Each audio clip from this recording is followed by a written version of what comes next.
When you look at the crowds today, you have maybe 5,000–6,000 people here. On the streets yesterday, 1 million people, 1 million Iranians in the street for the Ayatollah Khomeini. Does that not give you concern? Does that not make you afraid? Because they are afraid, yeah, that's right. And most of the people don't say anything because they are afraid. And they are in silence, you know, they don't say anything. Is this the silent majority of Iran out here now? Yes, that's right. Do you want the Shah to return? Yes, Shah, return to the country. What about you, Shah?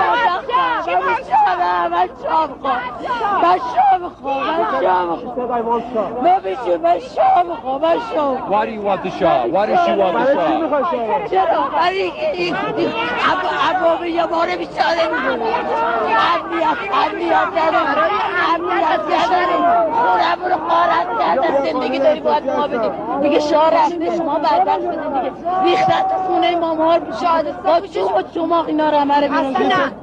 ما شاه میخوایم ما بیچاره این شادی کشتنش حلاله کجای قرآن گفته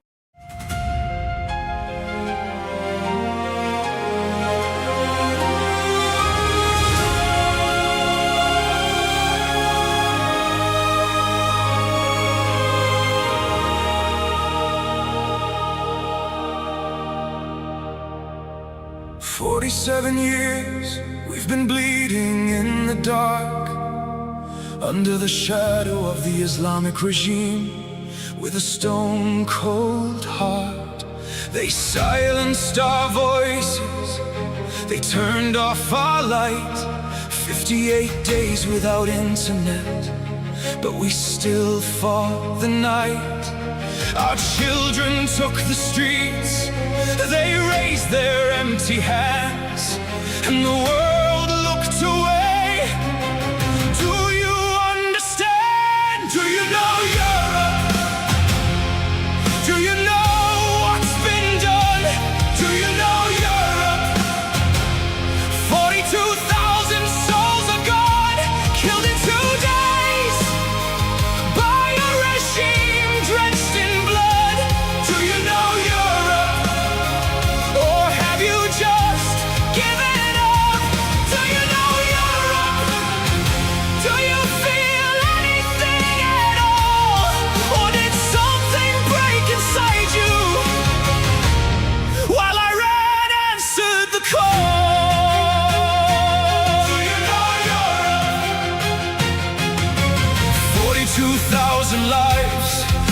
days, that's all it took.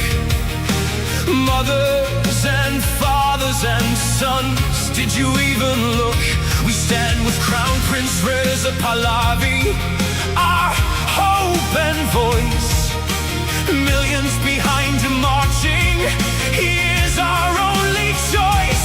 He only fights for freedom, democracy and human rights. But you mock him in your chambers while he fights for our lives, to pull us out of this darkness, this century-long night, while you sign deals with our killers and call it diplomatic right. Do you know Europe? Do you know what's been done? Do you know Europe?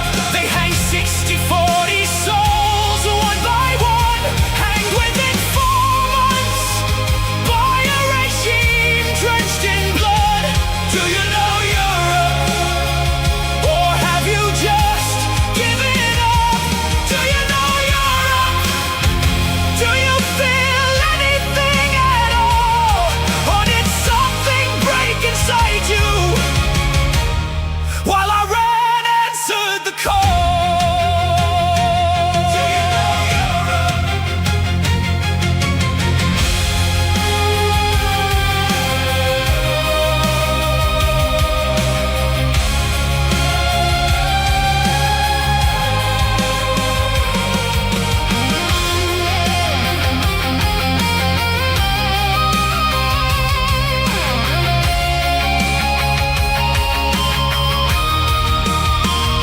What happened to you, Europe? What made you so cold? What turned your heart to stone while our story went untold? Is oil worth more than blood? Is silence worth the shame? Because while you negotiate with murderers, we are dying, calling your name. Do you know Europe? Do you know what's been done? Do you know Europe? 42,000 souls are gone, killed in 2 days by a regime drenched in blood. Do you know Europe? Or have you just given up? Do you know Europe? We are still here, we are still strong. Do you know Europe? How much longer? How much longer? How long? Do you know Europe?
To all of our friends around the world, under the yoke of the Islamic Republic, Iran is identified in your minds with terrorism, extremism, and poverty. The real Iran is a different Iran, a beautiful, peace-loving, and flourishing Iran. It is the Iran that existed before the Islamic Republic, and it is the Iran that will rise again from its ashes the day the Islamic Republic falls. So let me be clear about how a free Iran will act towards its neighbors and the world after the fall of this regime. In security and foreign policy, Iran's nuclear military program will end. Support for terrorist groups will cease immediately. A free Iran will work with regional and global partners to confront terrorism, organized crime, drug trafficking, and extremist Islamism. Iran will act as a friend and a stabilizing force in the region, and it will be a responsible partner in global security. In diplomacy, relations with the United States will be normalized, and our friendship with America and her people will be restored. The State of Israel will be recognized immediately. We will pursue the expansion of the Abraham Accords into the Cyrus Accords, bringing together a free Iran, Israel, and the Arab world. A new chapter will begin, grounded in mutual recognition, sovereignty, and national interest. In energy, Iran holds some of the largest oil and gas reserves in the world. A free Iran will become a reliable energy supplier to the free world. Policymaking will be transparent. Iran's actions will be responsible.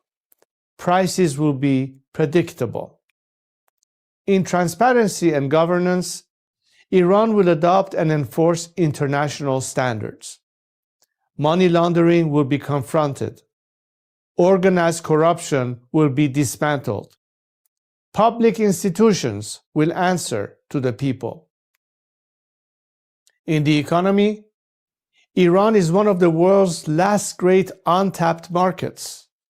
Our population is educated, modern, with a diaspora that connects it to the four corners of the world. A democratic Iran will open its economy to trade, investment, and innovation, and Iran will seek to invest in the world. Opportunity will replace isolation. This is not an abstract vision. It is a practical one, grounded in national interest, stability, and cooperation. To achieve this, now is the time to stand with the Iranian people. The fall of the Islamic Republic and the establishment of a secular, democratic government in Iran will not only restore dignity to my people, it will benefit the region and the world. A free Iran will be a force for peace, for prosperity, and for partnership.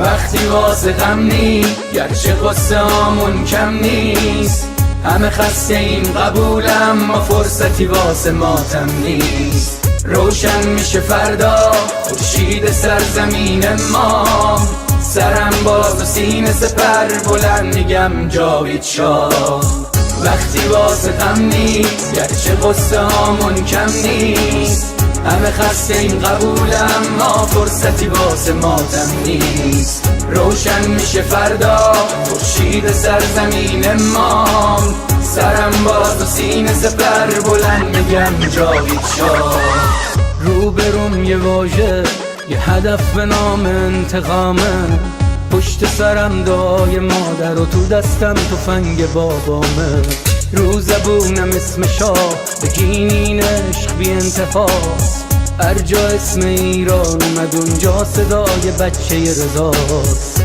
فردا می نویسن تو کتاب قصه دیمار بگو با تیر جنگی کشتن بچه های بیگناه رو بگو از بخت مادرها شیر زنا و دخترامون بگو تنها شهید شدیم تا تنها نمونه شامون وقتی واسه غم نیست گرچه قصه هامون کم نیست همه خسته این قبولم ما فرصتی واسه ماتم نیست روشن میشه فردا خورشید سرزمین ما سرم باز و سینه سپر بلند میگم جاوید شاه وقتی واسه غم نیست گرچه قصه هامون کم نیست همه خسته این قبولم ما فرصتی واسه ماتم نیست روشن میشه فردا خورشید سرزمین ما سرم باز و سینه سپر بلند میگم جاوید شاه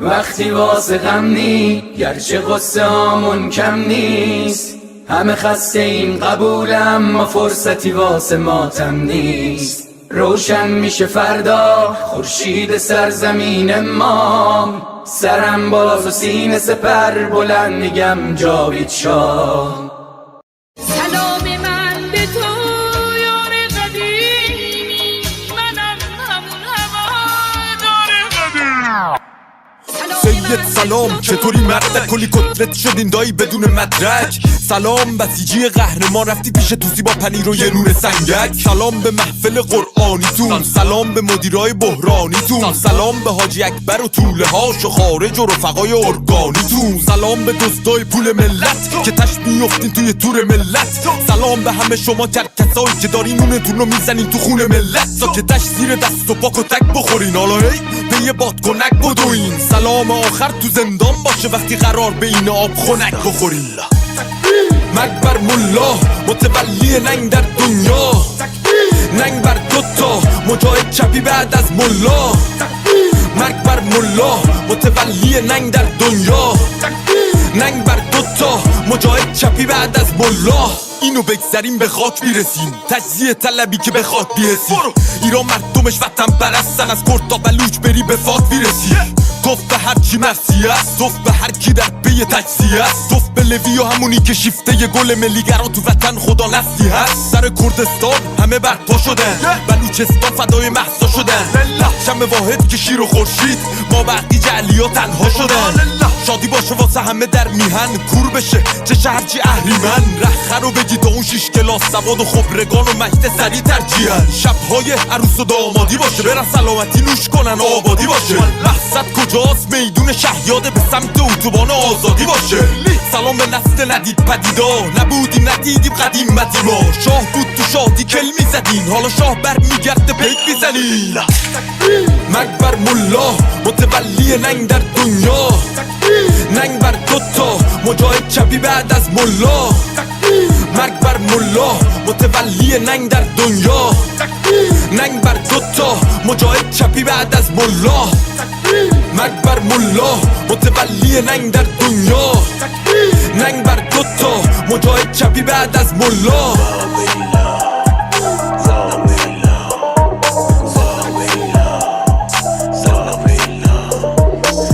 فاهنگ به این خوشگلی با نایده بود اسم این مشخانه رو توش بیاریم ولی خب لازم بود دیگه فکر کنم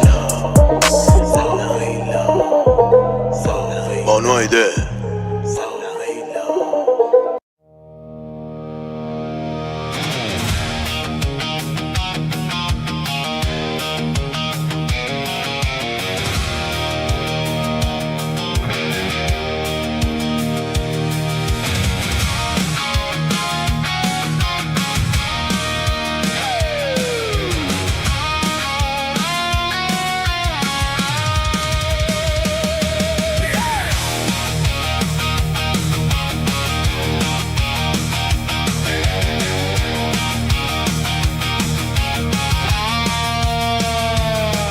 Mr. Trump, back at the table again, talking of peace, but you know how it ends. Smiles for the cameras, deals in the light, but truth disappears somewhere out of sight. Mullahs behind it, controlling the flow. You shake hands with fire, but you already know. Deal with the devil, you know what it costs. Promises fade while the lines get crossed. Deal with the devil, you hear their call. Voices in chains still rise and fall. Deal with the devil, but don't look away while lives are taken day by day. Mr. Trump, hear the streets, hear the cry. Iranians want freedom, they're reaching high. From cells to the shadows, their voices still grow, dreaming of a future they don't even know. Deals at the top while the pressure runs low, and down below the fear continues to grow. Deal with the devil, you know what it costs. Promises fade while the lines get crossed. Deal with the devil, you hear their call. Voices in chains still rise and fall. Deal with the devil, don't look away while lives are taken day by day.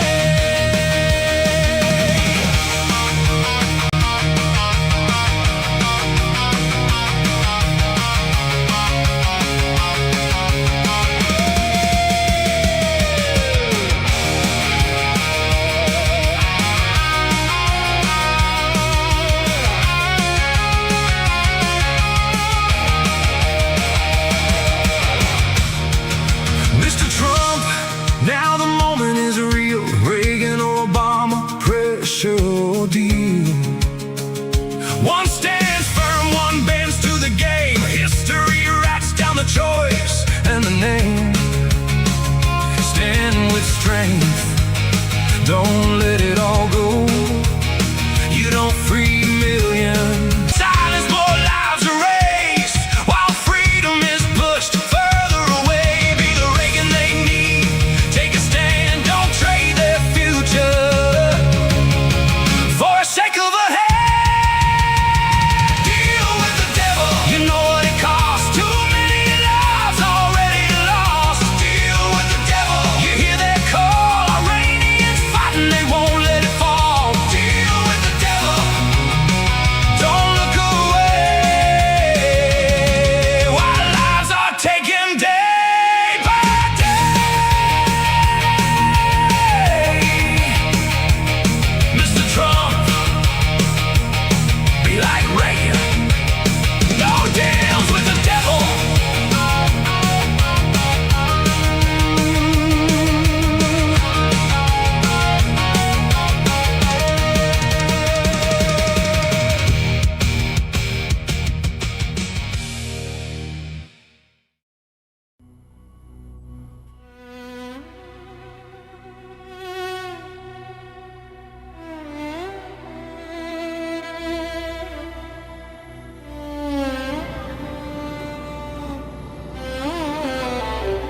Let's go.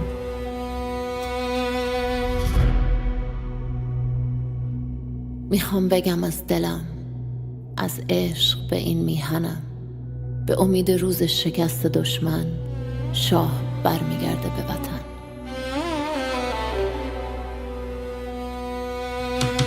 برگشتن پهلوی، وحشت هر اجنبی، بلند بگو همشهری شاه رضا پهلوی. نظام رسیده پرتگاه، بلند بگو جاوید شاه. برگشت شاه به میهن، دوای درد وطن. این آخرین نبرده، پهلوی برمیگرده. داره میاد پهلوی، زجه بزن سید علی. راه نجات وطن، پهلوی هموطن. ایران میشه گلستان، شاه که بیاد به ایران. ایران که شاه نداره، حساب کتاب نداره. آخون باید گم بشه، توپ تانک فش فشه. گم شو بیرون اجنبی، داره میاد پهلوی.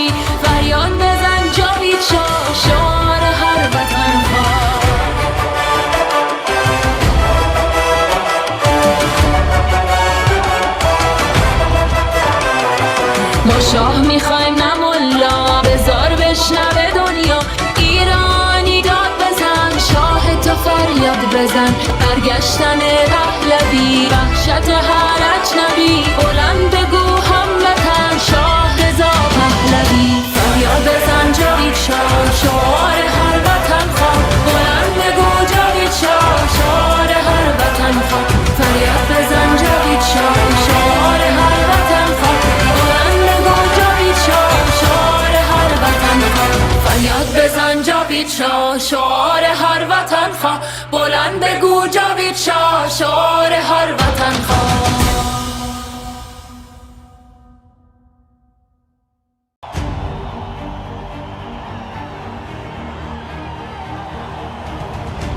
Look at us here today. We see so many flags representing so many nations. We know we are not alone, and we thank you for being with us.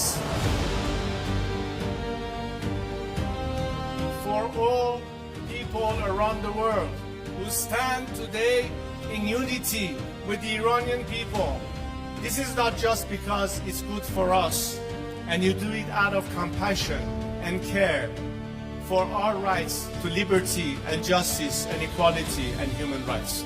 But understand that it is in your best interest too, to have, unlike this regime that has been propagating terror and radicalism, we the people of Iran are peacemakers and not warmongers. We like to be friends, especially with the free world.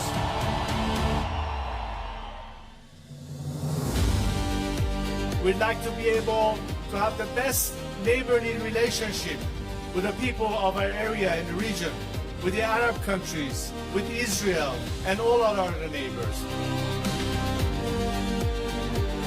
We are fighting for justice, we're fighting for human rights, we are fighting for liberty, we're fighting to put an end to all sorts of discrimination. Because as an Iranian, I stand here to tell you that I've dedicated 47 years of my life because I think that my country deserves far better than what we have right now.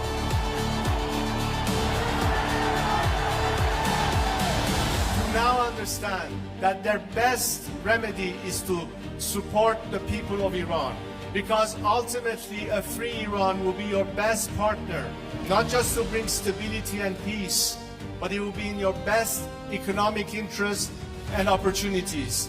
Together we can prosper again, and the world will be so different once the Iranian people are free. I am here to guarantee a transition to secular democratic future. I am committed to be that leader of transition for you, so we can one day have the final opportunity to decide the fate of our country through a democratic, transparent process, through the ballot box and free elections. And let's make sure that this time, especially the free nations of this world and their governments, stand on the right side of history.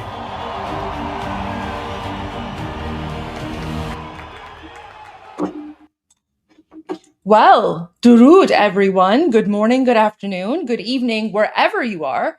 Welcome to day 135 of Iran Revolution Live with your wonderful and amazing host, Mr. Armin Navabi. And your wonderful and amazing host, Goldie Ghamari. Thank you so much, Armin. How are you doing today? Really good, really good. Today ended up being a really good day yesterday because of your advice. So I followed it and it had the best results.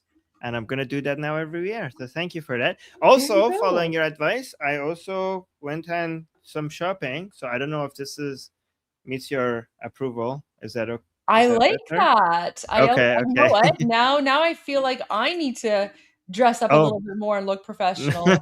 Wait. Let me go grab my more professional looking outfit. Okay. Guys, I don't feel like myself. Is this okay?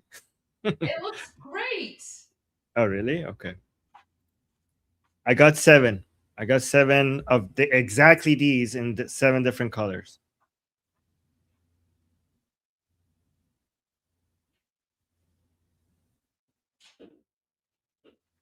Goldie looks great regardless what she wears, so I don't know.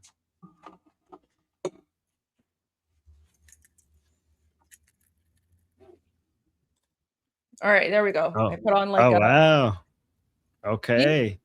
Guys, we're leveling up. We're looking more professional now. There you go. Yes. Okay. Oh, that's fantastic. That looks great. Thank you. Hey. Thank you. So Armin, let's get right into it. Yes, we have so many President Trump updates, so many of them. Of like the videos, like I have the segments.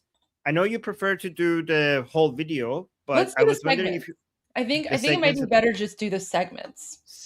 Yeah, because then we don't have to go through so many of the non-Iran related parts. But so I know everybody already saw this, but I think it's good to go over it one more time, because this is like this part, because this was like a huge escalation, and also a sign that Goldie is always right again. right. So Goldie, I know you already, I mean, everybody here probably already saw this, but do you mind reacting to this again? Because I wanted to see your reaction. President Trump saying, I have just read the response from Iran's so-called representatives. I don't like it. Totally unacceptable. Thank you for your attention to this matter, President Donald J. Trump. Goldie, your reaction.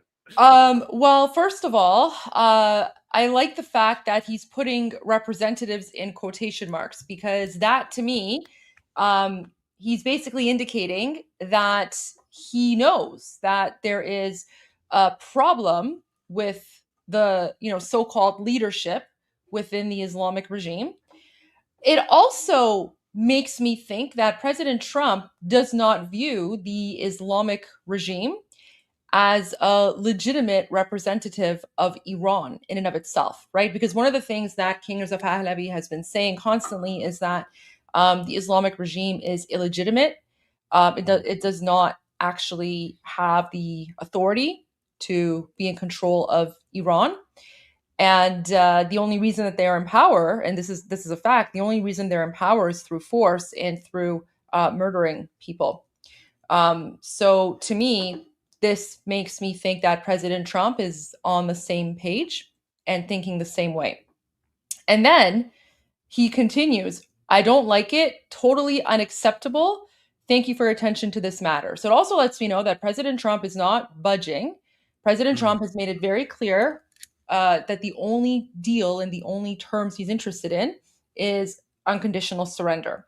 And if the Islamic regime does not agree to unconditional surrender, then President Trump will resume the boom booms. Yes. Goldie, you're so right. Putting representatives in quotation marks is the best acknowledgement of the Iranian peoples. Like, it shows that President Trump completely sees the Iranian peoples, understands them, and all the concerns regarding like, oh no, he's going to do a deal while they're talking, like in both by saying that this is totally unacceptable and also putting the representatives in quotation really does suggest that he's more aligned with the goal of the Iranian people than a lot of people give him credit for. So that is completely, Goldie, you have already been telling us this for a while now, but sometimes, there's skepticism, but then there's more evidence that you were right. So yeah, there we go. Yeah. That is. Thank you. I appreciate that. But listen, at the end of the day, the way that I see this, when this conflict began on February 28, or, as we like to call it, this humanitarian intervention or this liberation operation, when this began, the whole thing basically kicked off with the United States and Israel completely destroying several huge bases. They also bombed the Beit Rahbari. They bombed Khamenei's compound. I mean, the entire thing kicked off with with the United States and Israel basically exterminating Khamenei, the supreme dictator. There's no going back. Does anyone actually think that the Islamic regime, or whatever is left of the Islamic regime, is going to now be like, oh yeah, you know what? Let's come up with some sort of peace treaty or something. Absolutely not. President Trump knew exactly what he was doing. There is no going back. There is no going back. You know, Goldie, that's actually another very interesting point that you make, because President Trump already within his first term had the experience that because he killed Qasem Soleimani, the Islamic Republic refused to basically it tied the hands of the Islamic Republic to be able to negotiate with him. So he already knew about that. Killing Qasem Soleimani means that the Islamic Republic wouldn't even be able to negotiate with them, even if they wanted to.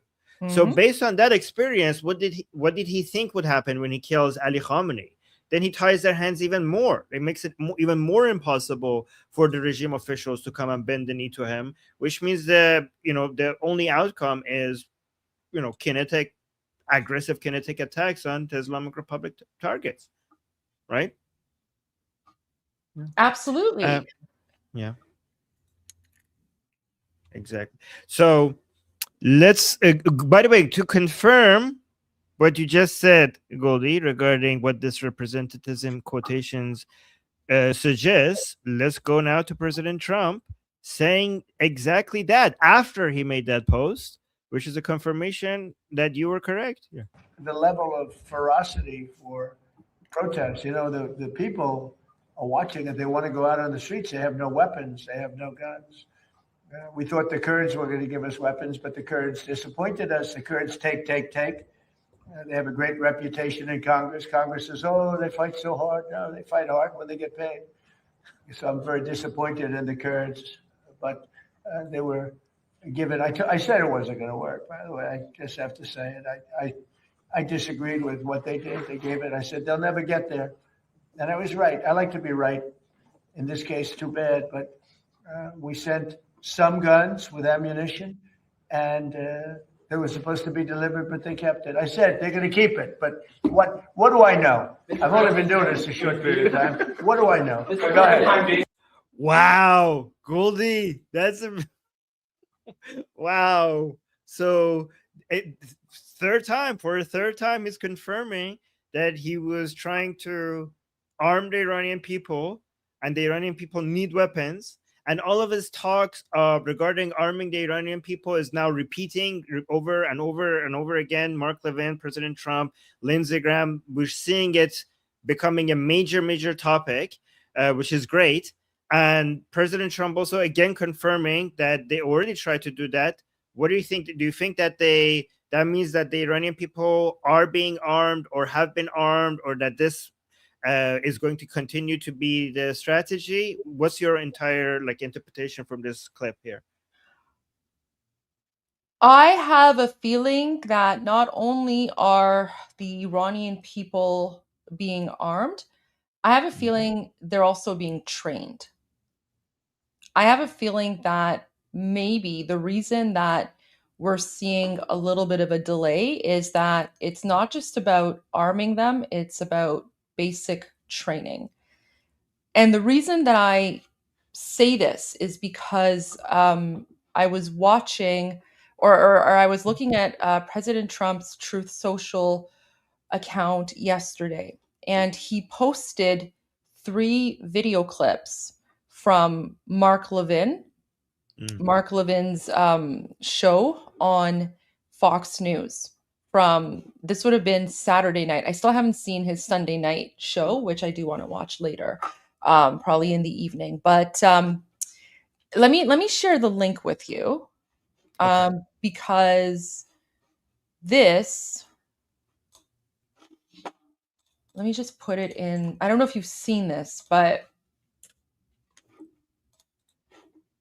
let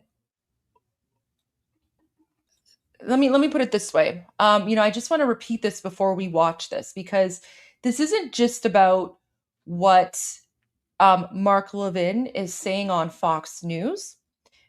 This is about the fact that President Trump is sharing what Mark Levin is saying on Fox News, right? If it was just Mark Levin saying it on Fox News, I would be like, okay, you know, this is wow. Like, I mean, Mark Levin is very close to President Trump. However, President Trump sharing what Mark Levin is saying on Fox News, that to me is basically President Trump confirming and agreeing with what Mark Levin is saying. Because politicians don't just randomly post links to news articles or video clips unless they agree with it.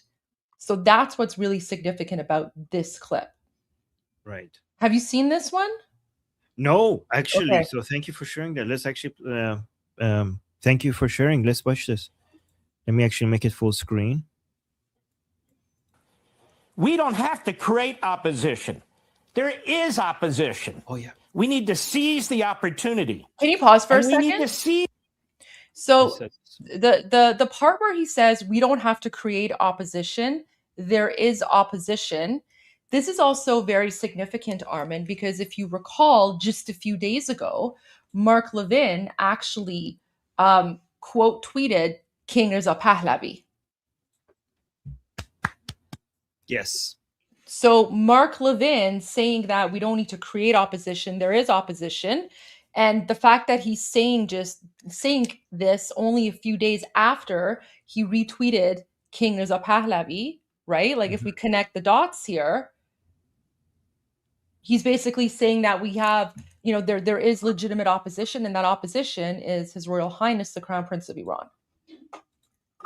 That's actually a very good point. Yes. So he acknowledges Princess Pahlavi as the leader of the opposition, and now he also separately here saying that we already have the opposition. So and Goldie, like even if we had no evidence, it would be obvious that if you want to coordinate with the Iranian people and empower them against the Islamic Republic, obviously the best bridge towards that goal is Prince Reza Pahlavi.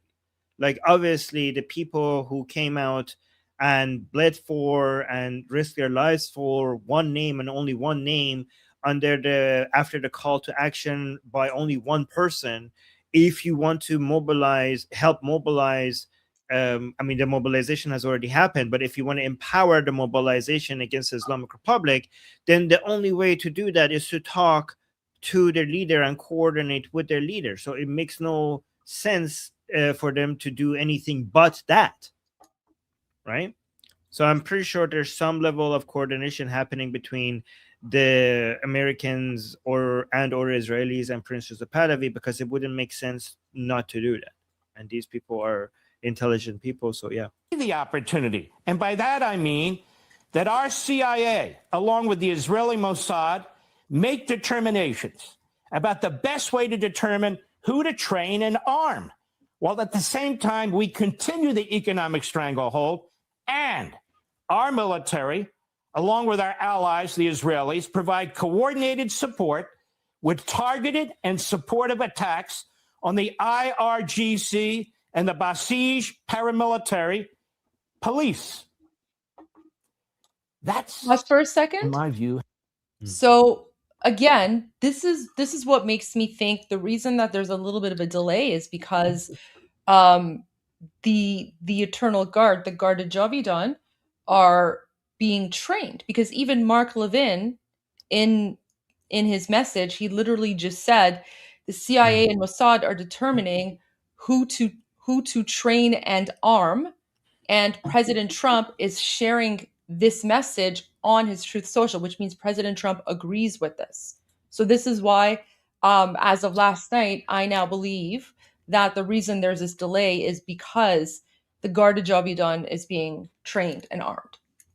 I mean, I could be wrong. I could be wrong, but that's what I'm getting from this. I actually do think that the reason why the attacks on the checkpoints and IRGC bases were stopped is exactly because of that, because they thought the timing for that needs to happen at the same time that the Garda Javidan is trained and armed, vetted, trained and armed, and the vetting process could only happen with the help of the Iranian people, and that would be a really good role for Princess of Pahlavi's team. So I wouldn't be surprised if the vetting process of who to train and who to arm, because you have to be careful not to arm regime forces who are pretending to be the opposition. And better than anyone else, the people who could actually figure that out are the Iranian people themselves. So I wouldn't be surprised if the vetting process before, so there's a 3-step process, right? Vetting, training, and then arming.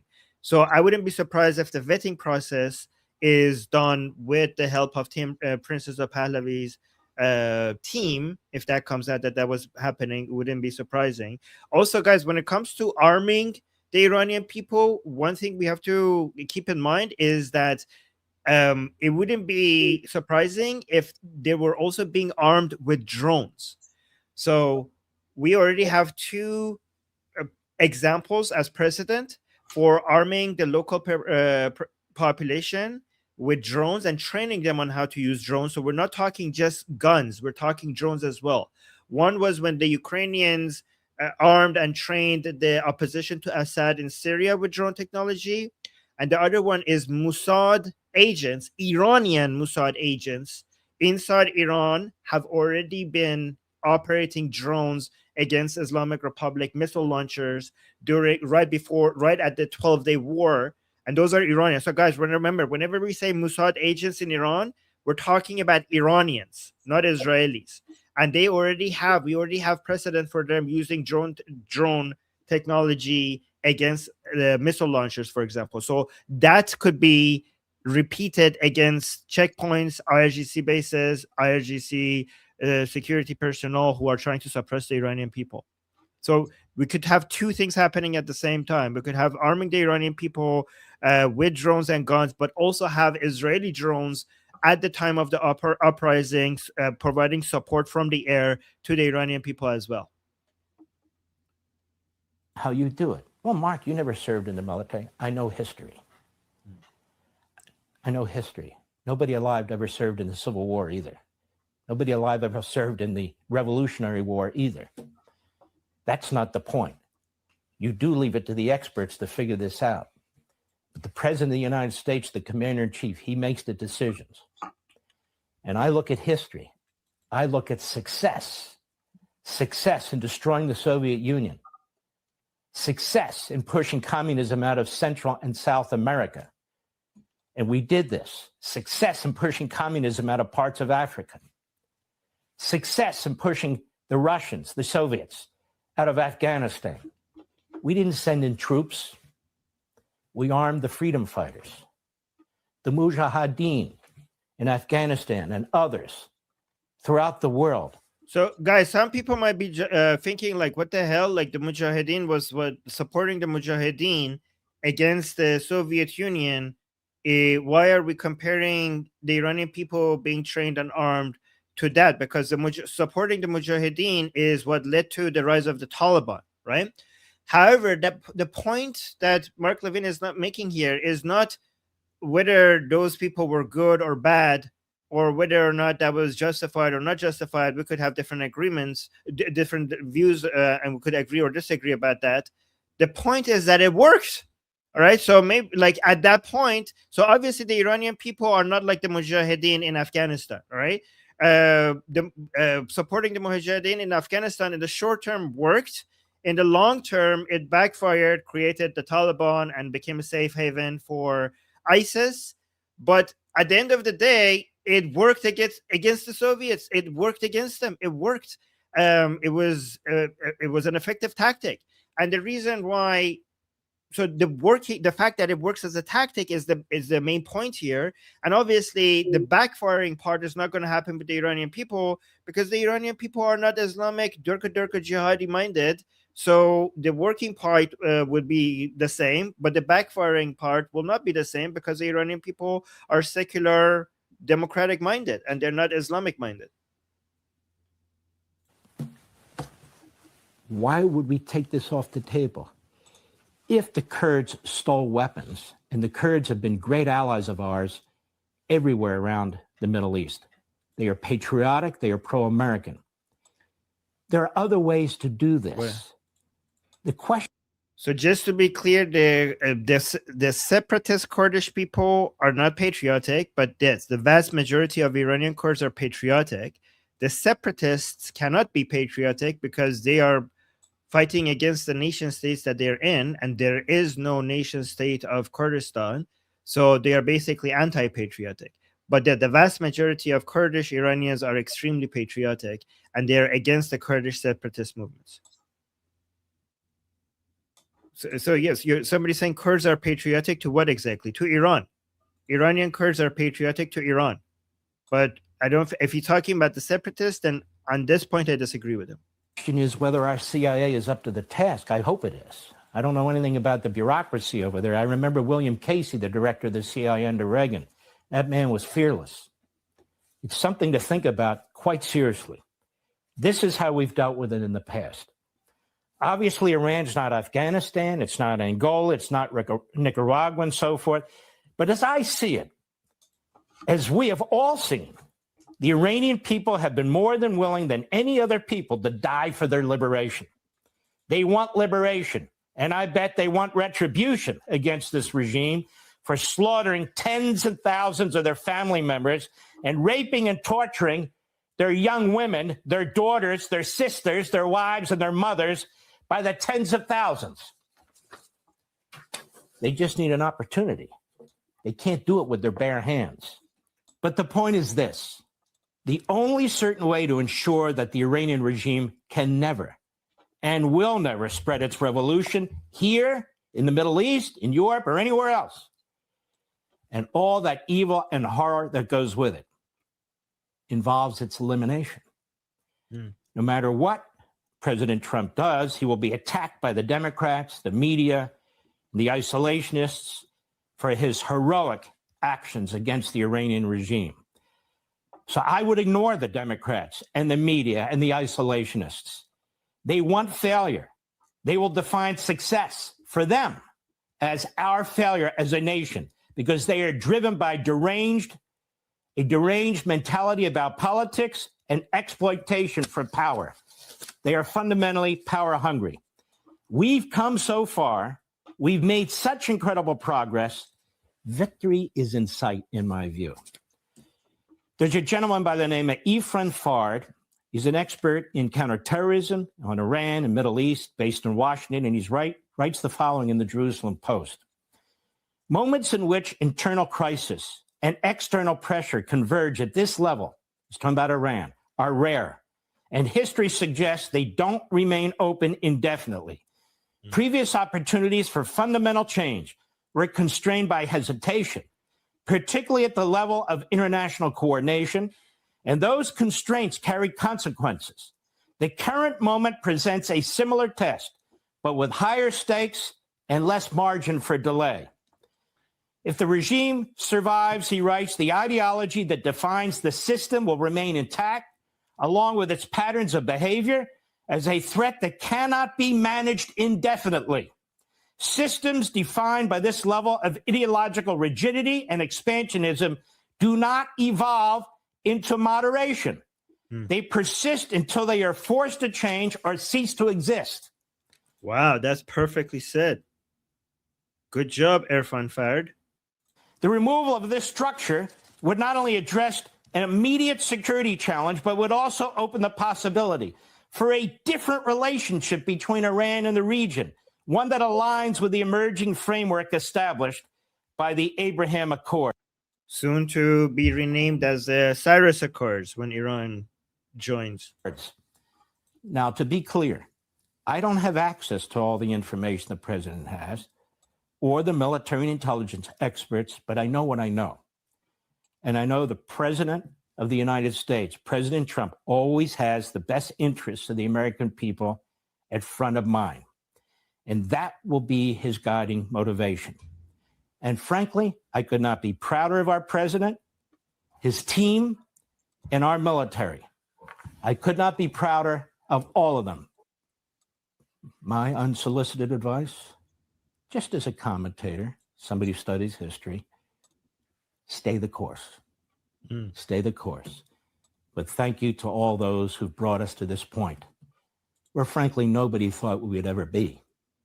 Thank thanks to our president, our military, and the people around him. So, given that President Trump posted this, it really suggests that Goldie is right as usual, and the arming of the Iranian people has always remained the focus since the beginning, since President Trump came out and said that help is on the way to the Iranian people. The plan has always been to arm the Iranian people, and they have never abandoned that plan.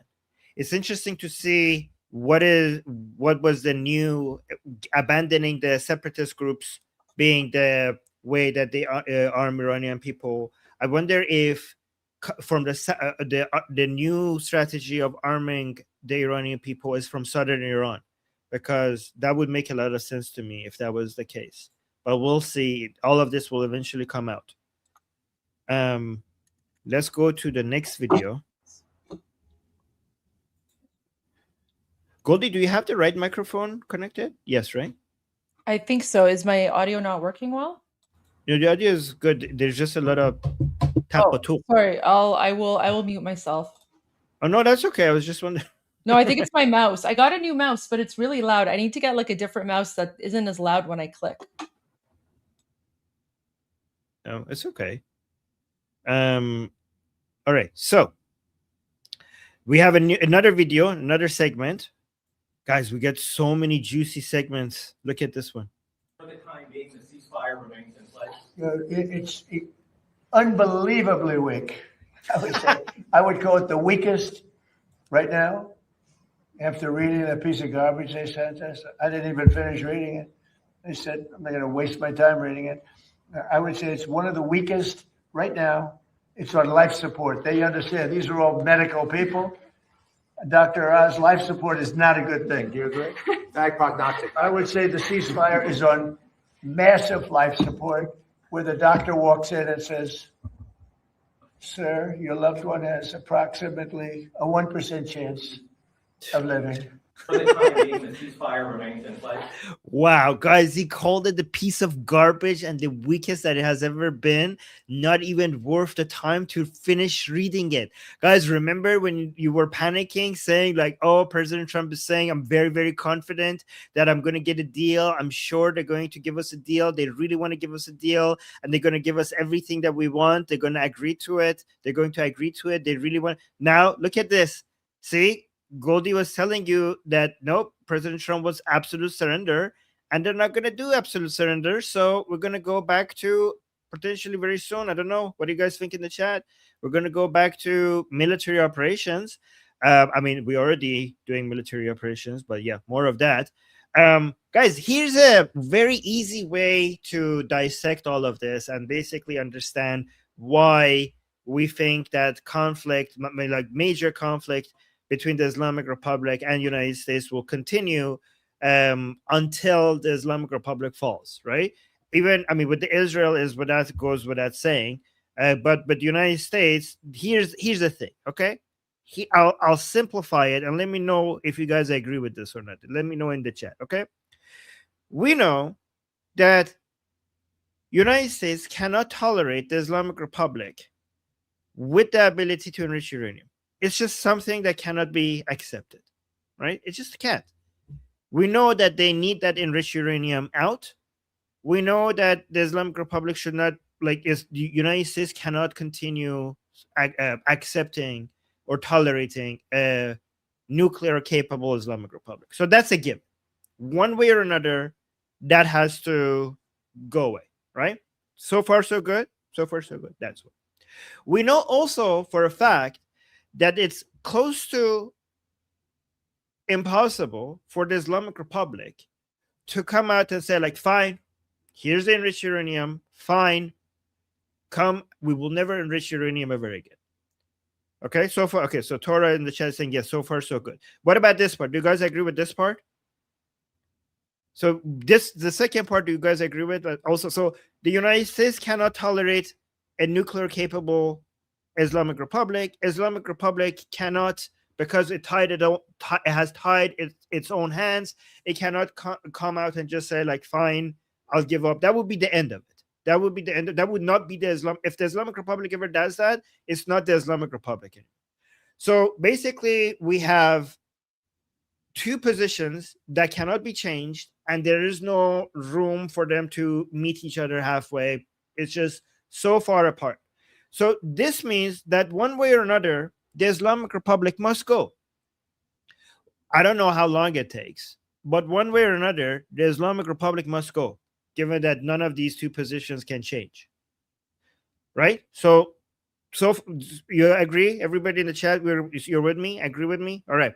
So we know if the Islamic Republic has to go, we know that no amount of air bombardment or strikes against the Islamic Republic assets or assassinations or whatever is going to topple the Islamic Republic. You need boots on the ground, and Israelis are not going to have boots on the ground as much as it's needed to topple the regime, and neither are the Americans. We're not going to have a ground invasion of the Islamic Republic to topple the regime by Israelis or the Americans, right? So the boots on, if we need regime change in Iran, we need boots on the ground. The boots on the ground are the Iranian people, right? So we are going to have regime change one way or another, and the only way to do regime change is with the Iranian people. We also know that. We also know that the Iranian people are unarmed, and we did a calculation yesterday. It only takes $1.5 billion a year by the Islamic Republic to be able to arm enough people to continue suppressing the Iranian people if they are unarmed. So even if you completely economically bankrupt the Islamic Republic with blockades and everything, the Islamic Republic will cut all of its civil services and subsidies and teachers and nurses. I'm paying this, I'm paying that, I'm paying everything. Okay, they will stop paying everything. The last thing they will cut is the armed forces. And as long as they have, let's say, $2 billion a year, they're in somewhere to pay the armed forces. That's enough. That's enough money to get something between 100,000 to 300,000 armed forces to suppress the Iranian people.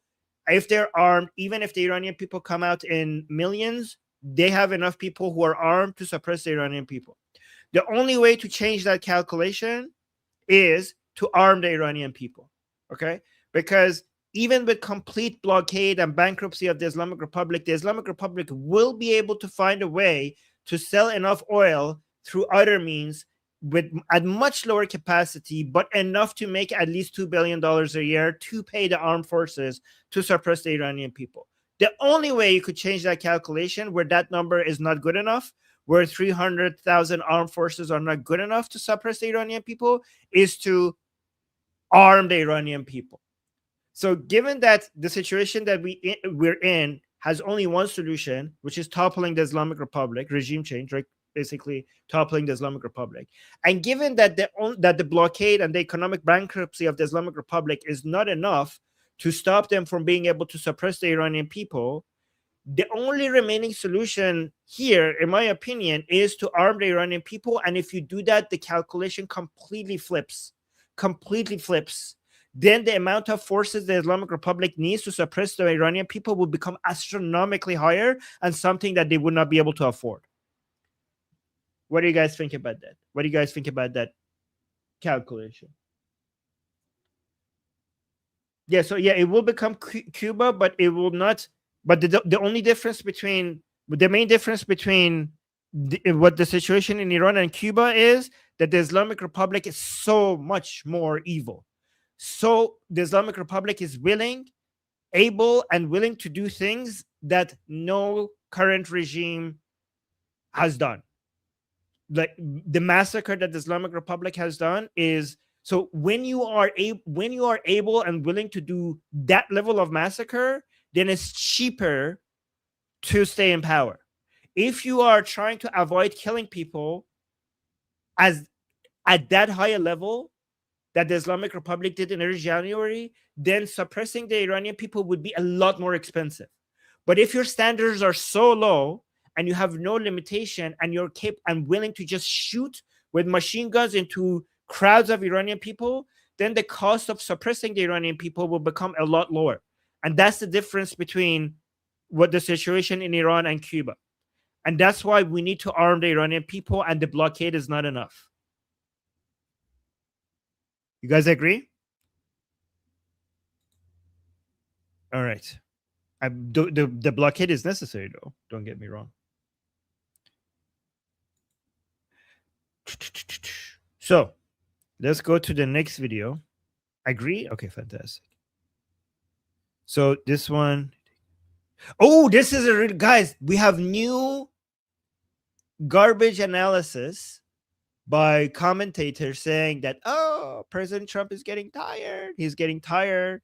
And here's a response. He's getting bored. He wants to move away. We got a new response to that claim here. Yeah, it was just unacceptable. You know, a lot of people said, well, does he have a plan? Yeah, of course they do have the best plan ever. I mean, Iran has been defeated militarily, totally. They have a little left. They probably built up during this period of time. We'll knock that out in about a day. But I have a plan. You know, it's a very simple plan. I don't know why you don't say it like it is. Iran cannot have a nuclear weapon.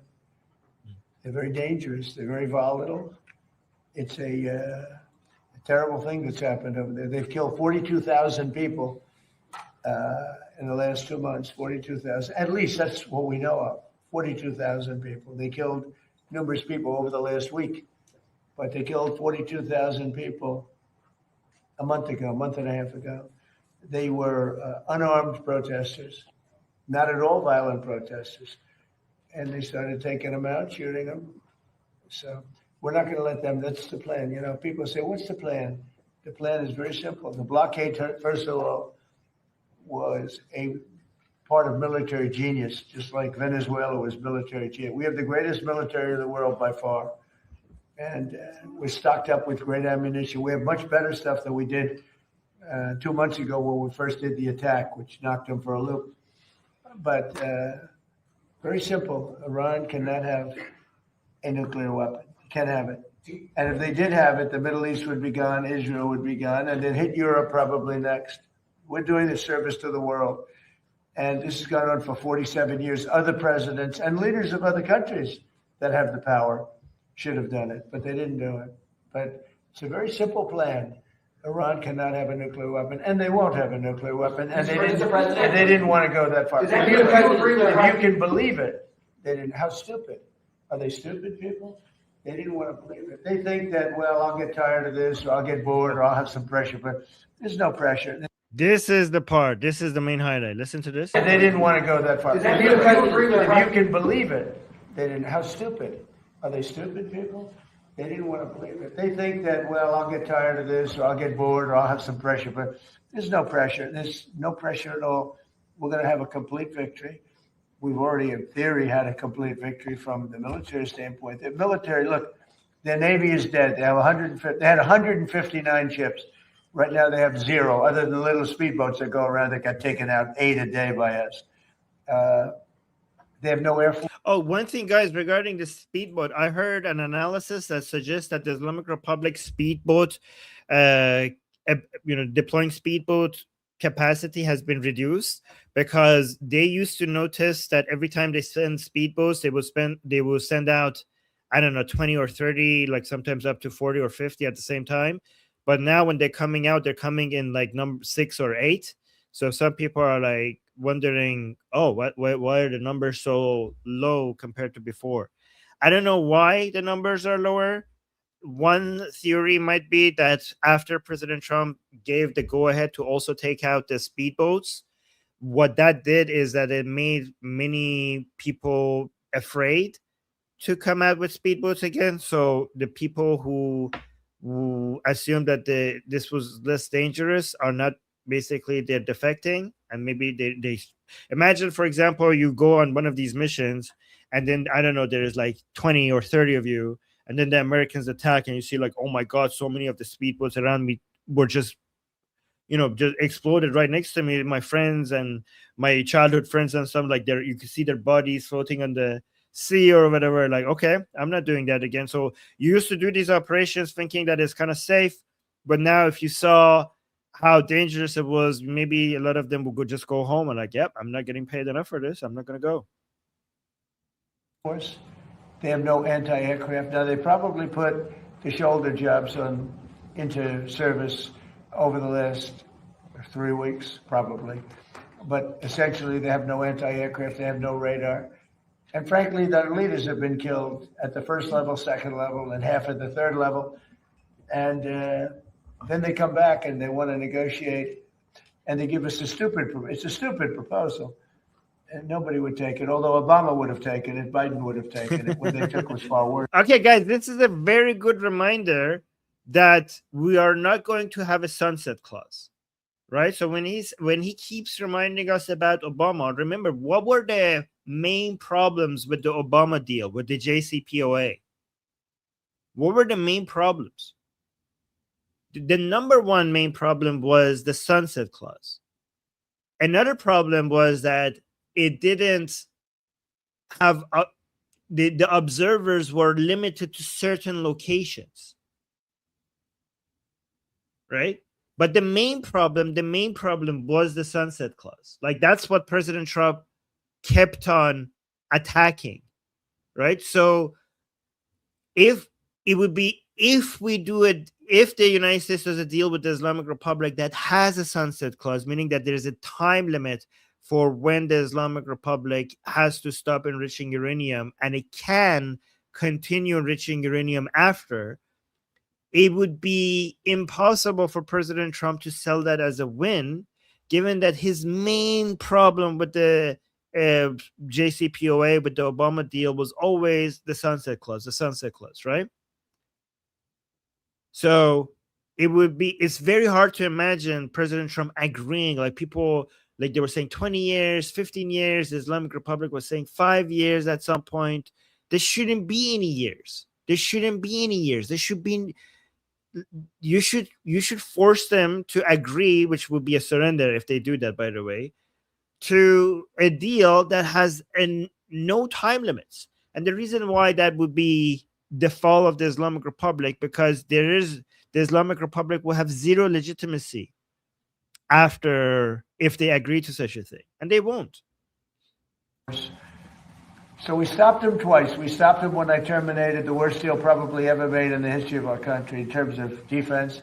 That was the Iran nuclear deal penned by Barack Hussein Obama. That would have given Iran a nuclear weapon within a year. They would have had it years ago. I terminated that in my first term. And then when that beautiful plane right there hit them hard, we really hit them hard.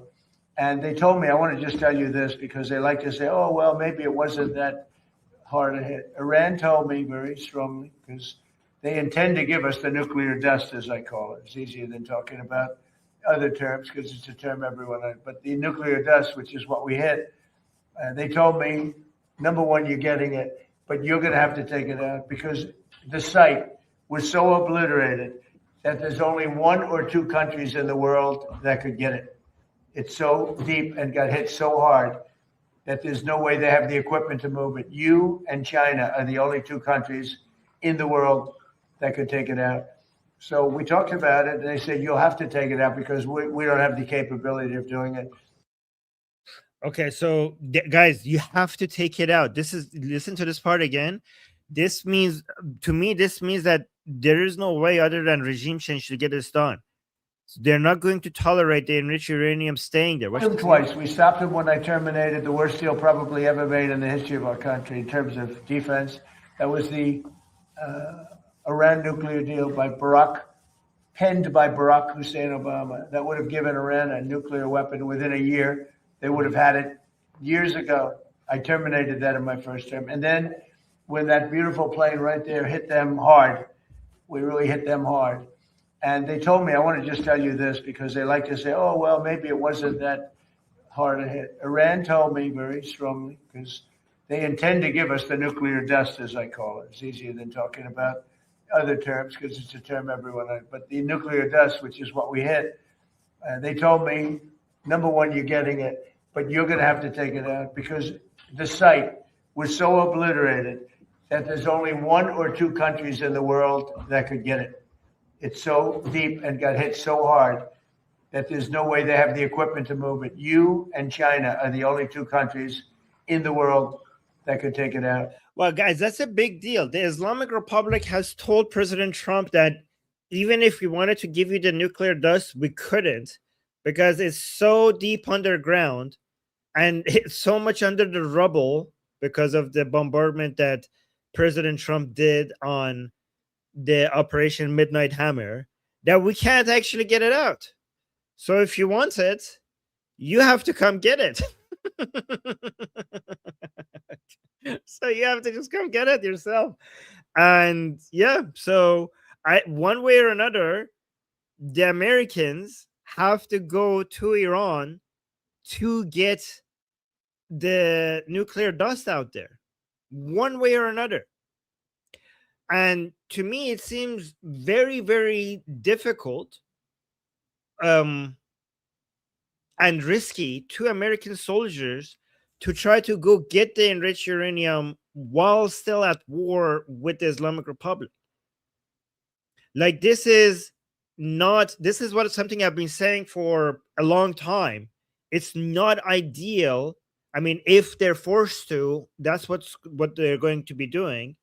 But because, as I've been mentioning to you guys before, the number of engineers that are capable of doing such a thing are very limited, right? So going out and taking the nuclear dust out is not just a complicated military operation. As I mentioned to you, it's also a very complicated engineering operation that would take multiple days to take it out. And it has never been done before. It has never done before under such hostile, in such hostile environment, this hostile environment. So it would put the American soldiers and engineers in severe risk, especially because they have to be, yeah, exactly. Sketch is saying lots of radiation. Like, this is a very sensitive and delicate thing to do. To try to do that in a very hostile environment is very, very risky. And guys, whenever Americans do military operations in a hostile environment, they try to do it overnight, because the darkness gives them cover, because they can see in the dark in a way that the enemy can't. So they try to do it in the darkness before it gets to daytime. But this military operation, because it's going to be multiple days, they have to go through several periods of daylight, which puts them at a lot of risk. So there's three options when it comes to getting the enriched uranium out. Either you go in a very aggressive mode while the Islamic Republic is still at war with you, and you take it out that way. So that's option number one. And guys, let me know in the chat which option you think we're going with.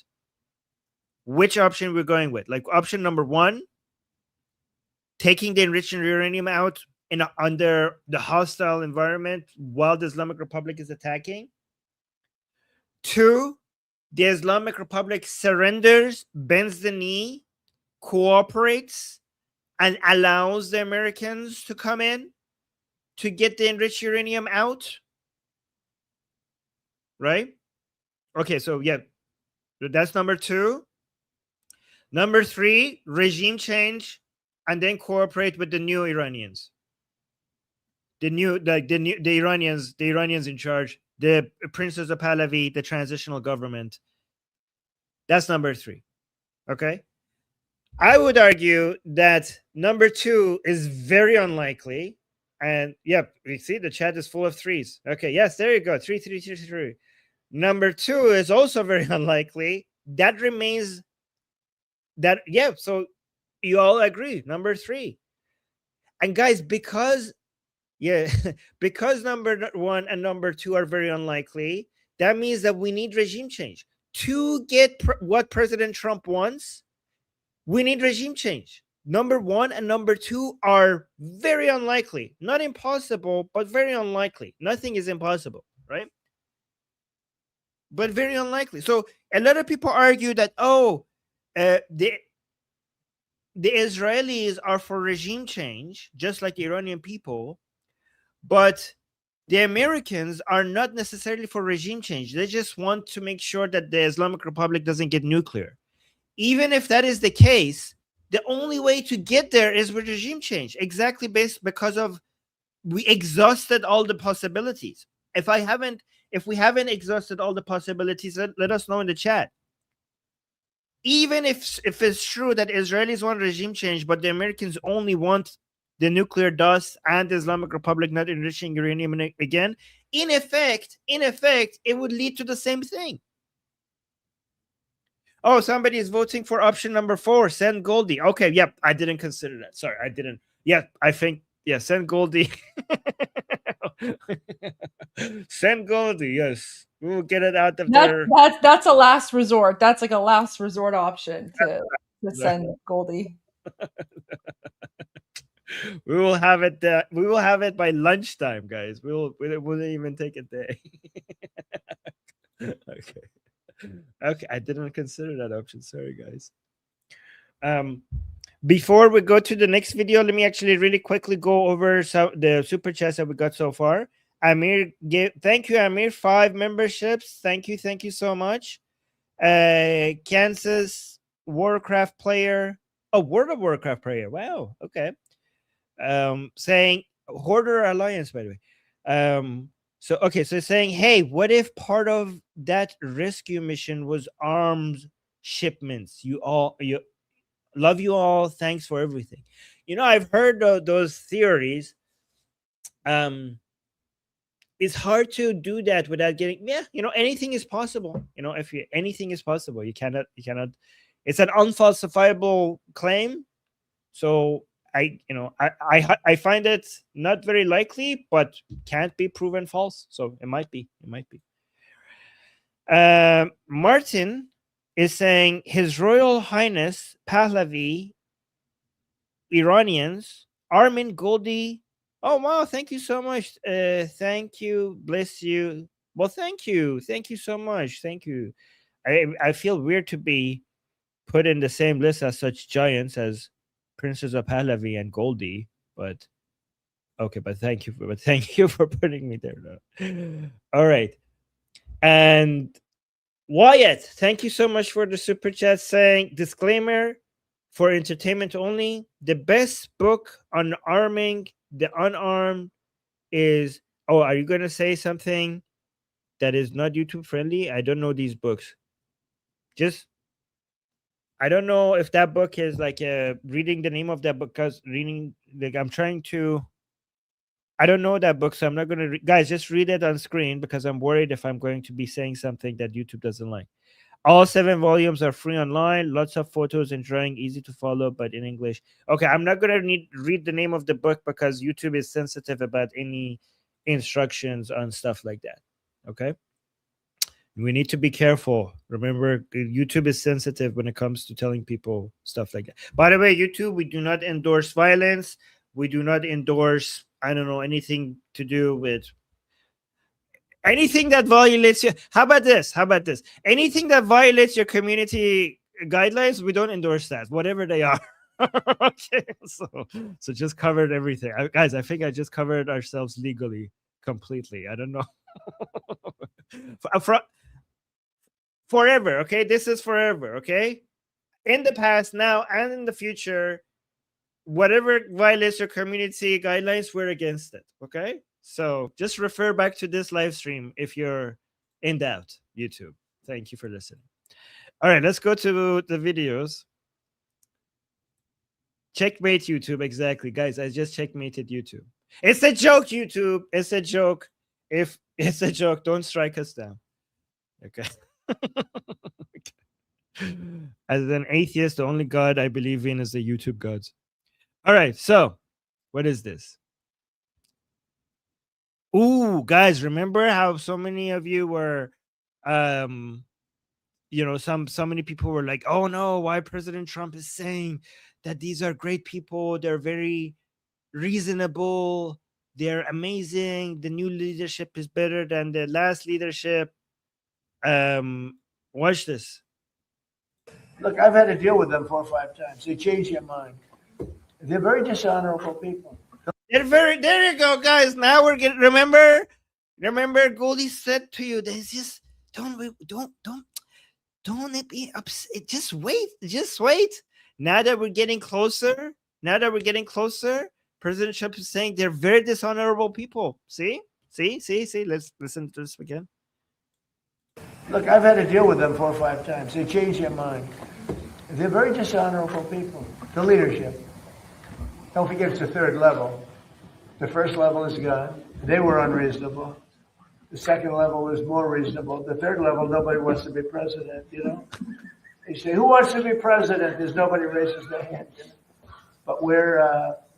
I think he means like supreme leader, but it's okay. They changed them. Or I mean, I don't know, like the head of IRGC or maybe the president of the Supreme National Security Council. Maybe that.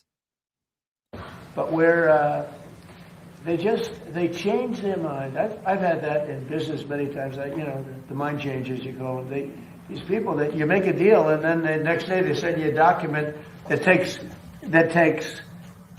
5 days to get there when it should have been there in 20 minutes. You know, it's a pretty simple document. They will never have a nuclear weapon, yeah? Look. Okay, that's good. That's, so guys, remember, he said they're more reasonable, but they're dishonorable. So see, guys, being more reasonable is not a compliment. You could be a villain that is somewhat more reasonable, but you're still a villain. Like, being more reasonable is not a compliment because reasonable doesn't mean good. Reasonable might mean that you're smarter with your evil ways, but you're still dishonorable. So these are not mutually exclusive, to be dishonorable but somewhat more reasonable. And to be honest, like some of them are more reasonable, which means that they're just more pragmatic at being evil, but still evil. Yeah, exactly. Like Thor is saying Thanos was reasonable. Yeah, exactly. Which makes you more, like, it actually makes you worse. If you're evil, being more reasonable is not a good thing. It actually makes you worse. You'd rather evil to be retarded. Okay? Evil retarded is easier to, like, retarded evil is easier to deal with than somewhat more reasonable evil. Oh, let me see if this is a different video or did we cover this one? It was just unacceptable. A lot of people said, well, does he have a plan? Yeah, of course I do have. I have the best plan ever. I think we did this. Defeated militarily, totally. They have a little left. They probably built up during this period of time. We'll knock that out in about a day. But I have a plan. It is a very simple plan. I don't know why you don't say it like it is. Iran cannot have a nuclear weapon. They're very dangerous. They're very volatile. It's a terrible thing that's happened over there. They've killed 42,000 people in the last 2 months. 42,000. 42,000 in 10 hours, to be more precise. At least that's what we know of. 42,000 people. They killed. At least 42,000. Because he says that's what we know of. The number is much higher. The number is much higher. And that's the reason why the internet is shut down. Yes. So guys, some people say in 2 days, but remember, it was 5 hours on a Thursday and 5 hours on a Friday. So it's 10 hours.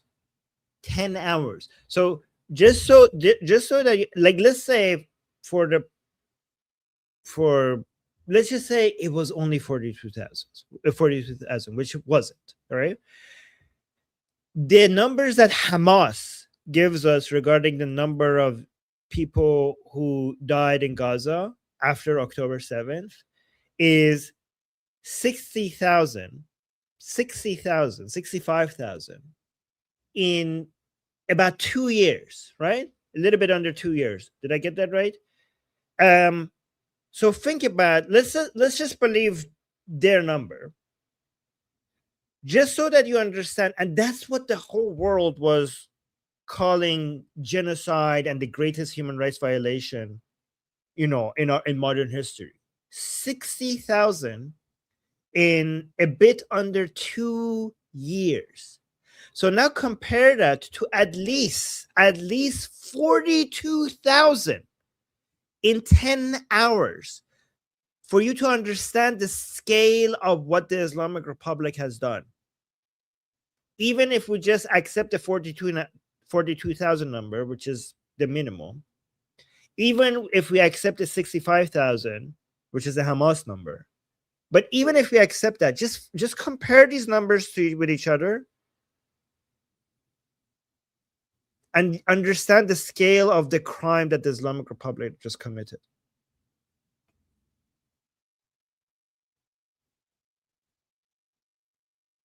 By the way, we have a Hamas supporter in the chat, I think. This guy is saying 65,000 deaths in 2 years is genocide, but 45,000 in 2 days is Mossad propaganda. Is this guy for reals? No, is he joking? I think he's joking. Is he pretending to be? Goldie, is this like a regime supporter, or is No, he like I think he's being sarcastic. sarcastic? Okay, He's being sarcastic. Okay, no, Armin is Amusina. Okay, so he's being sarcastic. Okay. Amusina, put an S in the, like, Amusina, put an S at the end of your sarcasm so that we don't misunderstand. I mean, maybe everybody understood it, so never mind. You don't need to do anything. Amu is good. Okay. Just checking.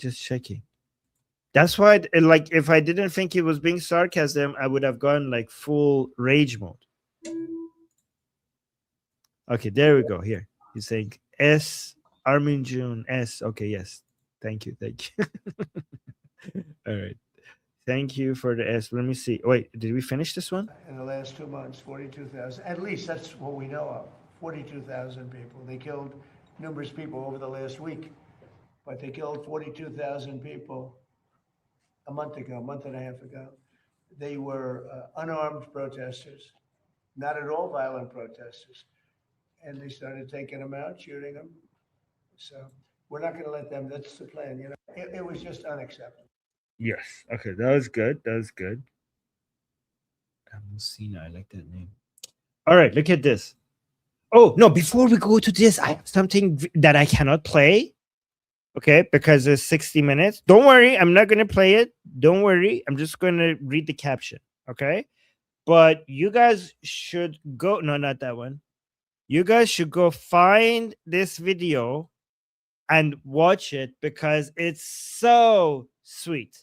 I will read the caption instead of playing it. Let me actually not even play the video because 60 minutes is like brutal when it comes to copyright strike. Like, they have no chill. You show like 30 seconds of it and they're like, nope. You know, and they don't just demonetize you. They strike your guys. They don't demonetize you. They strike your channel. Okay, so look at this. But so I'm just gonna read it. Okay, so this is Netanyahu saying, in Iran, they name streets after me.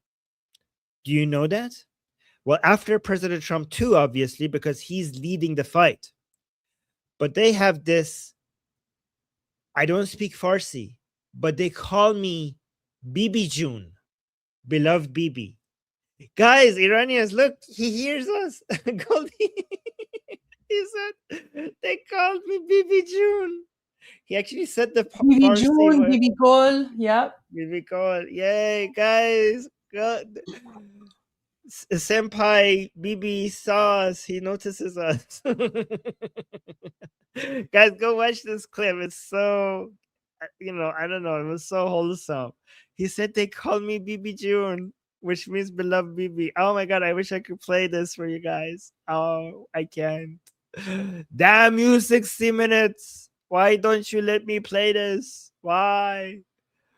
All right, it's fine. I'm not mad. Okay, that is sweet, isn't it? Oh, I love that. Yeah, I love that too. Okay. So here's another part of that interview. Prime Minister Netanyahu said Israeli Prime Minister Netanyahu says China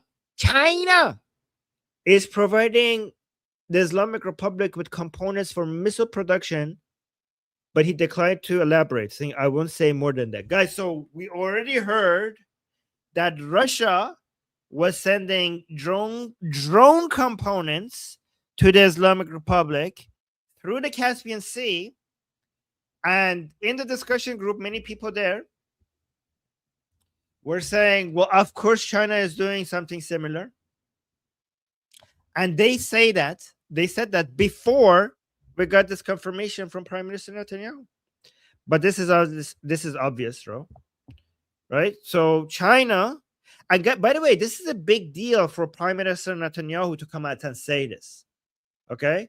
Because Israel is not like the United States that could risk its relationship with big countries like Russia and China, okay? It needs to be careful, okay? But here, Prime Minister Netanyahu is exposing China publicly, which is a big deal, this coming from Prime Minister Netanyahu, right? So this is a major news. I mean, we already could have guessed this. However, it's good to finally have a confirmation that this is happening. No, Cyrus, when you say Israel doesn't care, it actually does care because, so for example, one reason why Israel and Ukraine sometimes don't see eye to eye is because of Israel trying to maintain some sort of a good relationship with Russia. So it does care, like it does have to manage these relationships. It cannot go full on aggressive against, big countries. Right? So here, let me see. We have this other. Oh, guys, we have a confirmation regarding the Arab countries around the Persian Gulf and their positioning against the Islamic Republic. Here's some revelation on that by Tom Cotton.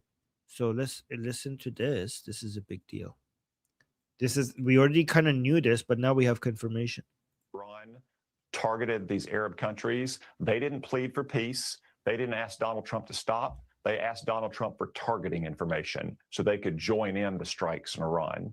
That's what a real coalition looks like. We're all now fighting together to try to finally eliminate the threat that a revolutionary Iran poses to the United States, to our Arab friends, and to Israel. And I think the Chancellor... Wow. Okay, but I don't know. We need to be more specific.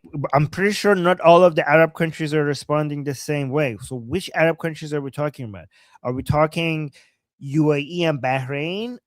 Or are we also including Saudi Arabia secretly from behind the scenes?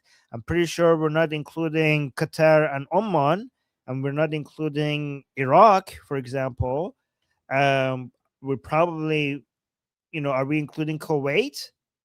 But let's actually listen to this again regarding the positioning of these Arab countries from behind the scenes. So, guys, this is the new coalition of United States, Israel, and UAE. And we shouldn't forget Bahrain, by the way, guys, because Bahrain is more aggressive against the Islamic Republic than, more publicly more aggressive against the Islamic Republic than even Saudi Arabia. And we don't talk about Bahrain that much, but we should be. But listen to this again.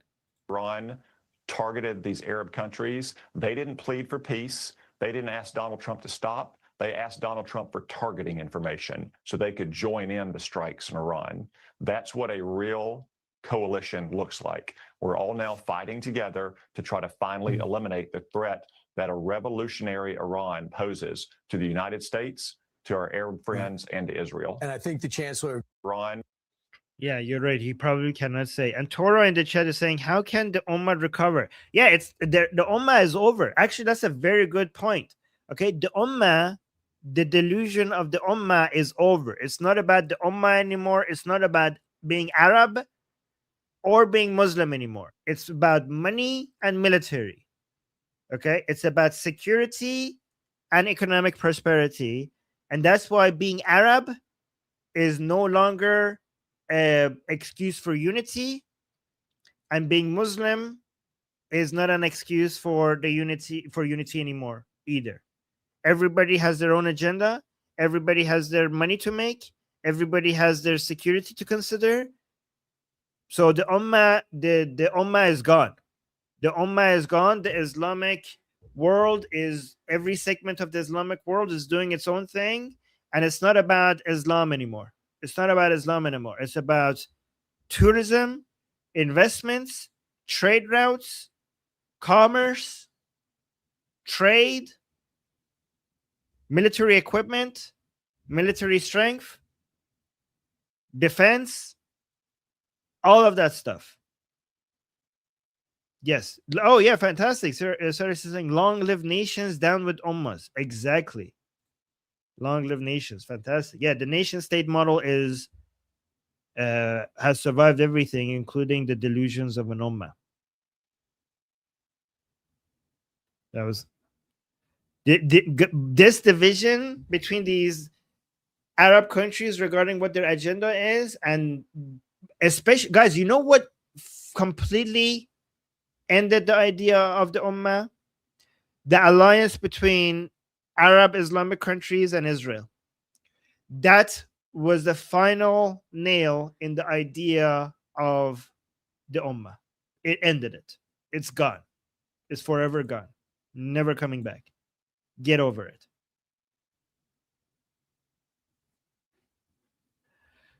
So just a few hours ago, Iran International posted this. I don't know what news source of information they got, or is it referring to something older? Trump. I think this is going to fold. Let me see. So they're saying Donald Trump said he was considering reviving Project Freedom to open the Strait of Hormuz. Fox News reported citing an interview with the U.S. president on Monday, adding that guiding ships through the strait would be one small part of a broader military operation against Iran. Okay. Yeah, I think we already knew this, but I don't know why this just got posted like a few hours ago by Iran International. Oh, guys, something might happen in the next few hours because of what President Trump said here. Okay. Well, I don't know, though. I don't know. I don't want to get your hopes up. But listen to this and tell me what you think. And you'll speak not too long because being waited on by a large group of generals. And that's also important, you know, having to do with the absolutely lovely country of Iran. That's the way they pronounce it. And you'll speak. That's the way they pronounce. Guys, he always says Iran, but now that he says Iran, he also says that's the way they pronounce. So he had to cut this meeting short because he has to go and speak to generals about Iran. So, guys, military operations, major military operations coming soon is what you guys think. But also, look at this. The last part is so funny. And you'll speak not too long because I am being waited on by a large group of generals. And that's also important, you know, having to do with the absolutely lovely country of Iran. That's the way they pronounce it. And you'll speak not too long because that's the way they pronounce it. Oh my god. Oh my god. Love that. Ooh. Here's another sign that something big is gonna happen soon. We had this a couple of hours ago. Again, nothing is for sure, guys. Like, don't quote me on this. But these are just indications that something might happen soon. I'm not saying it will, but might. Okay, look at this. Prime Minister Benjamin Netanyahu convened a security discussion in his office in Jerusalem on Monday after U.S. President Donald Trump rejected Iran's response to his ceasefire proposal, Israeli media reported. Reports said Netanyahu's court hearing ended earlier than scheduled due to the security meeting. Guys, so when Netanyahu, when he has a court hearing and they ended early, they have to actually, it has to be for emergency reasons. It has to be something that is urgent. Okay. So this was a couple of hours ago. This suggests that something big might be happening pretty soon. Not sure. Maybe.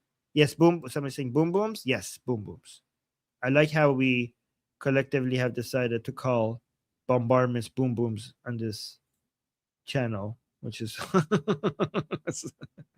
Yes, it's the Goldie branding. All right, so let's see. President Trump also confirming again here that he's not going to get bored of any of this.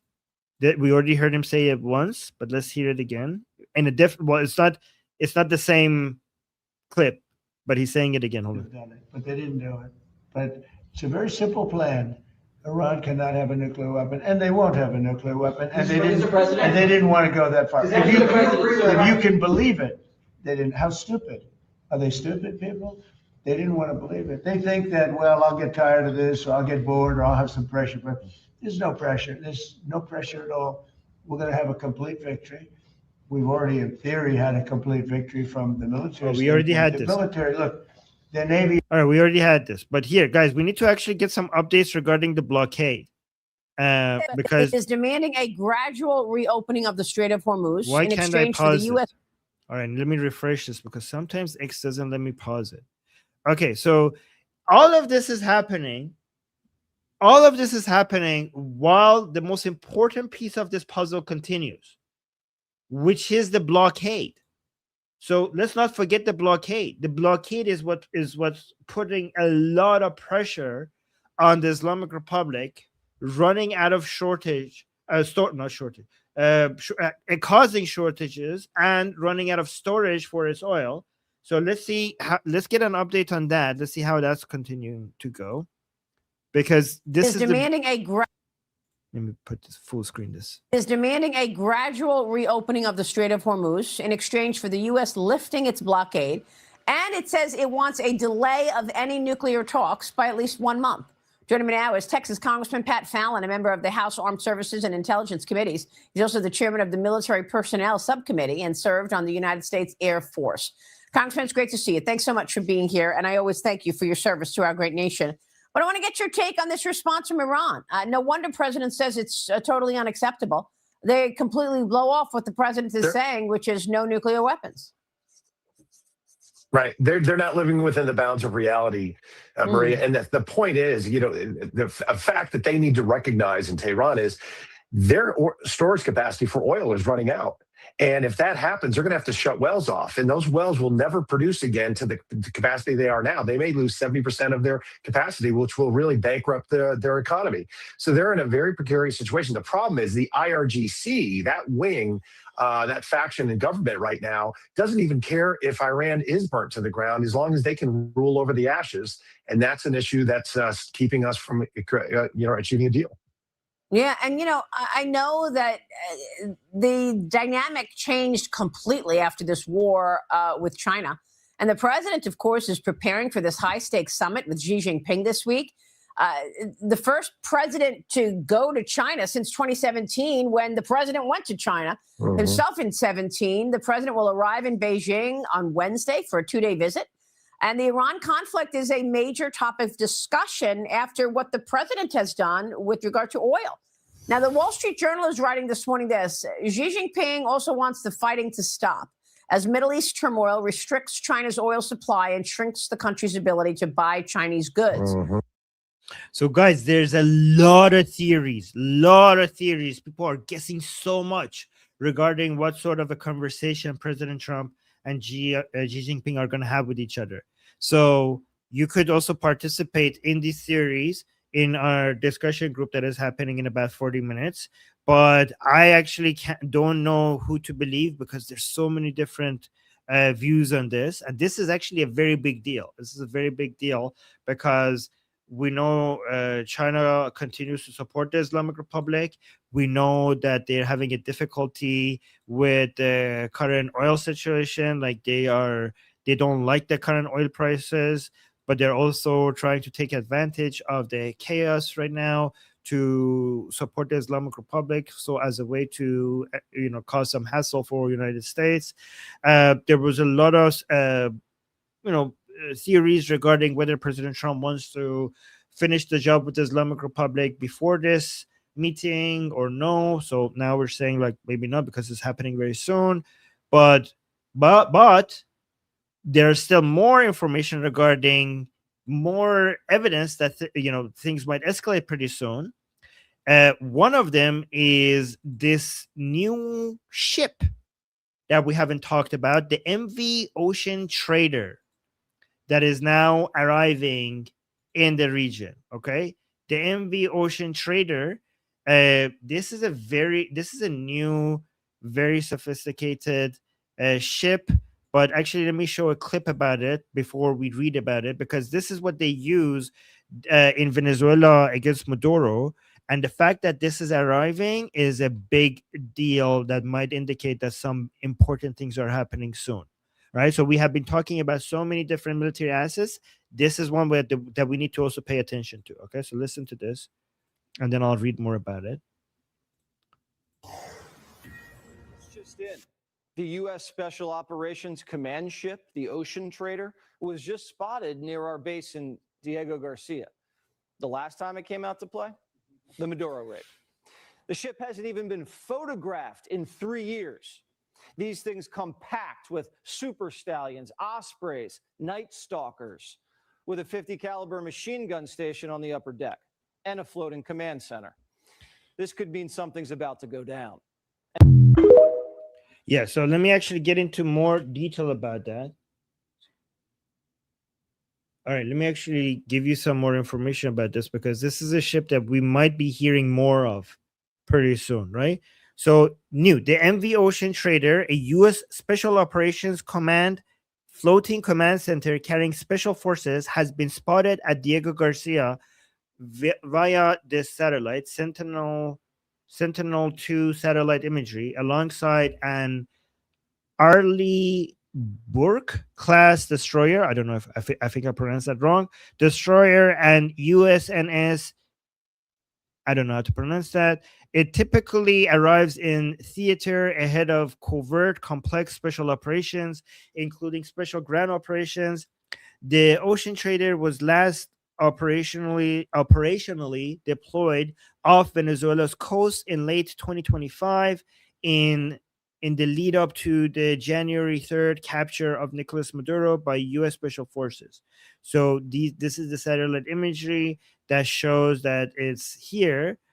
And I want to, so moving away from military operations, I want to talk about the Iranian people a little bit here, specifically one of them in Germany, I think, who has been harassed by the pro-Palestinian crowd.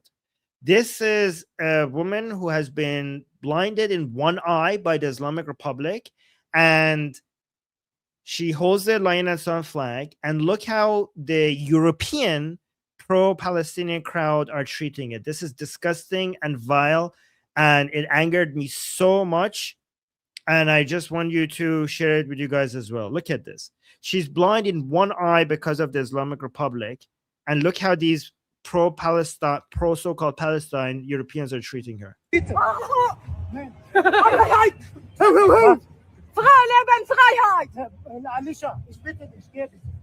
lass sie. Lass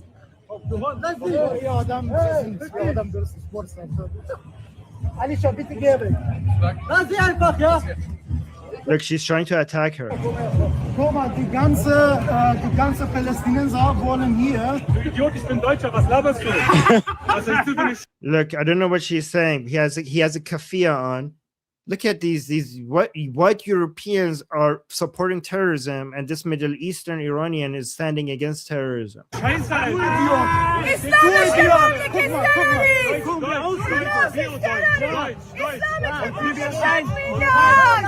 Look, she's pointing to her eye and saying this is what Islam does. Islamic Republic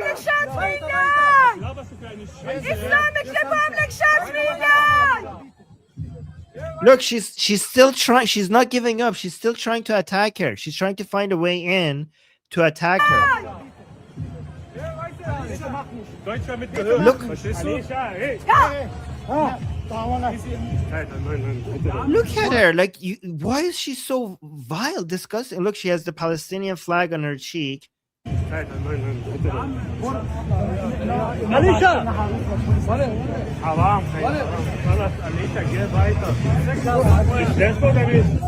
Look, she's not giving up. She's still trying to find a way to get in to attack her.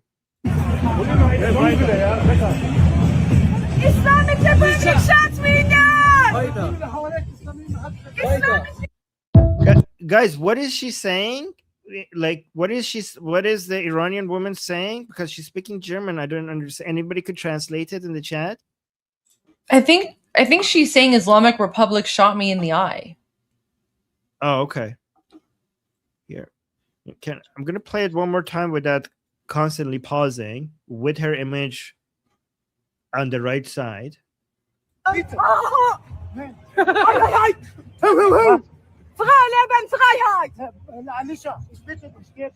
Nein, lass sie. Lass sie. Ihr Adam, das ist Sportler.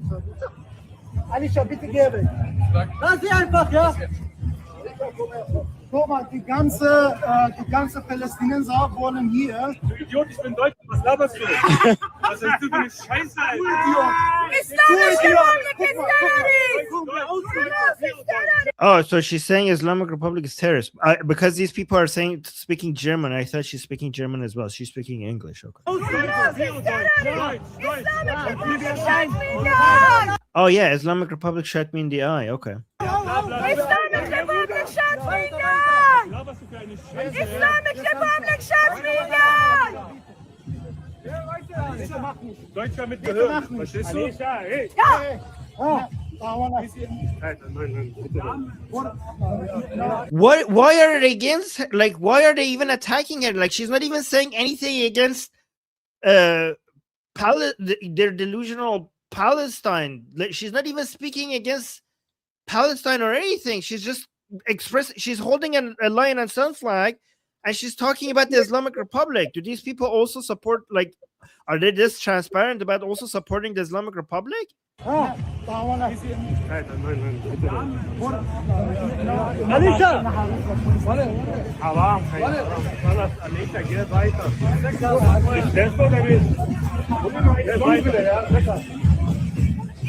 Republic shot me down! What? Like, this is so insane. Like, imagine her experience, thinking that she's in Europe now, so she's gonna tell the world that the Islamic Republic shot her in the eye, and then you're getting attacked by these Europeans for saying that. Like, you're like, what the hell? Like, why are you guys against me? Like, isn't that like the most? Oh my god, that makes me so mad. Oh, it is. People in the chat are saying I'm so mad right now. Yeah, I know, right? It's infuriating. She should get arrested, isn't that? Like, guys, isn't that a crime? This is in Germany, isn't it? I don't know where it is. But she actually did get arrested afterwards. I saw a video. Oh, nice. Yeah, the good. police ended up arresting her. Oh, good. Justice. Oh my god, thank you, Goldie, for telling us that. Wow. But Goldie is, oh my god, that made me so angry. It was just so disgusting. Anyways. I have some sad news that I think it's important that we also share. Okay. The Islamic regime executed another innocent Iranian this morning. Let me just pull it up so everyone's speaking about this, and it's horrifying. I mean, this is what they're constantly doing. So let me just pull it up on my screen.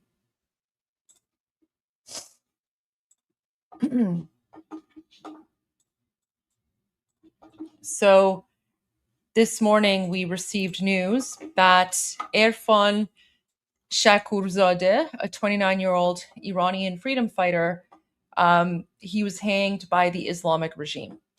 And this was his final statement. I, Erfan Shakurzadeh, am 29 years old, and I am one of the so-called elites who chose not to leave the country. After months of torture and solitary confinement in a cell, I was forced to make false confessions. Do not let another innocent life disappear into silence.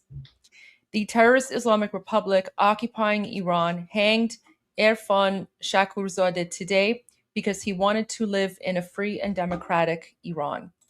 And Armin, just to point out, I mean, how intelligent he was. Look at his LinkedIn profile. So this account, Hamid Reza writes, this is Erfan Shokurzade's LinkedIn page. Look at the kind of person the Islamists murdered in the name of their apocalyptic ideology. A brilliant young mind with a future that should have belonged to science, innovation, and life, erased by a regime obsessed with death. What kind of world is this where educated, talented young people are executed while fanatics sit in power? I mean, look at his LinkedIn description. I mean, I don't even understand half of what he's saying here, but it's, this is his description. I got a bachelor degree focused in electrical and electronics engineering control from the University of Tabriz, and a master's in science degree in satellite technology from Iran University of Science and Technology. Now I'm writing GSC programming with Qt C++ and use RS-485 and CAN bus to produce testing system for 3 satellites. The program can save data in database, or you can have log of data and other features we need for satellite tests provide with this program. I have experience in Qt, C++, MySQL, SQLite, C, Arduino, AVR, C++, Arduino, and robotics. So, I mean, these are the kinds of people that the barbaric 7th century savages are murdering in the name of Allah and Islam and jihad.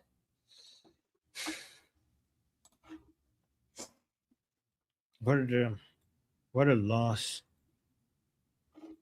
It's a huge loss.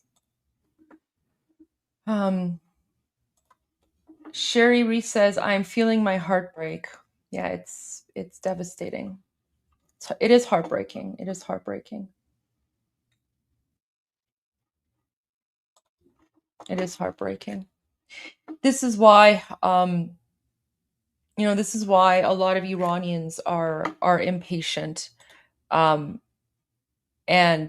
it's the impatience comes from this fear that every single day that passes, the Islamic regime murders more innocent Iranians. And Erfan's only crime was that he wanted to live in a free and democratic society, just like the rest of us. And the Muslim Nazis hanged him for that.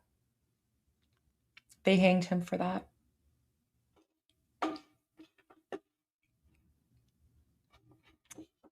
Yeah.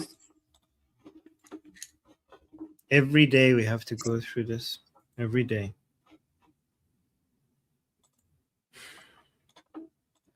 This is why it's hard to tell Iranian people to be patient. Yeah.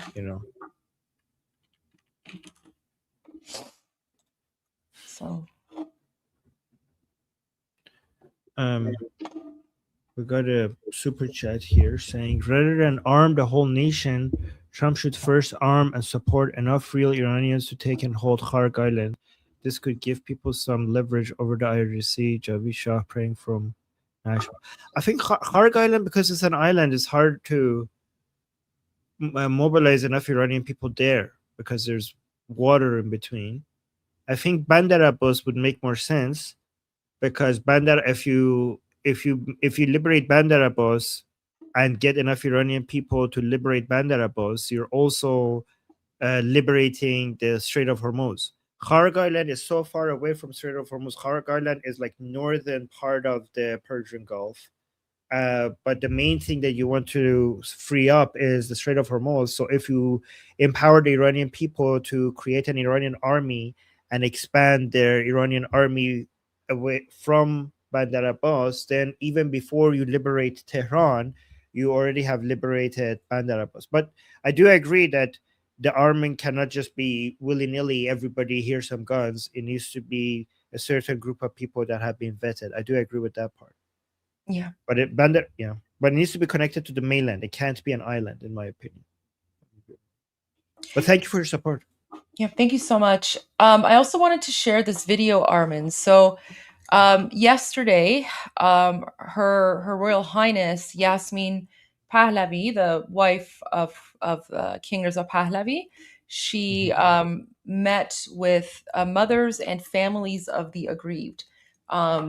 Yesterday was Mother's Day, so I'm just going to read this description here, and then we'll watch the video. The video is 5 minutes long. It's got subtitles, so you can just read along with the subtitles. Unless if you guys want Armin to just pause and read, maybe we can watch the video once, and then if people want, you can go back and read the subtitles. So the text says, mothers and families of the aggrieved in a meeting with Her Highness Yasmin Pahlavi spoke of the lives and courage of their dear ones and recounted lesser heard narratives of the crimes, oppression, and threats of the Islamic Republic.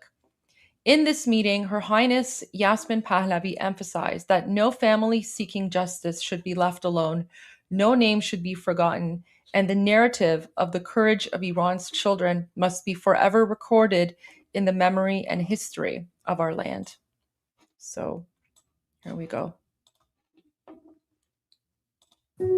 مادر بمونه بچهش بره خیلی غم سنگینیه. گفت کار خوبی کردم کشتم بازم میکشم. ابوالفضل 16 سالش تو آی سی پر شد. گفتم ما اجازه نمیداریم که در مورد برادرمون حرف بزنیم. 6 سال و 6 ماه من با عکس پشمان میخوابم. با عکس پشمان بیدار میشم. اگر نیکا رو یک بار کشتم منو هزاران بار کشتن. آریای من پسری بود که از یه بچه 6 ساله دوست بود تا پیرزن پیرمرد 90 ساله. خیلی ممنون دعوت ها قبول کردین و اینجا هستین. دلم میخواست از نزدیک داستانای فرزندان و عزیزانتون رو بشنوم. سال 78 بود توی دانشگاه سعید و متاسفانه با خودشون بردن. من 13 سالم بود. با افتخار مادر جان فدای راه آزادی پژمان قلی‌پور هستم. من با افتخار مادر جاویدم نوید بهبودی هستم. نوید 23 ساله تو آبان 98 کشته شد.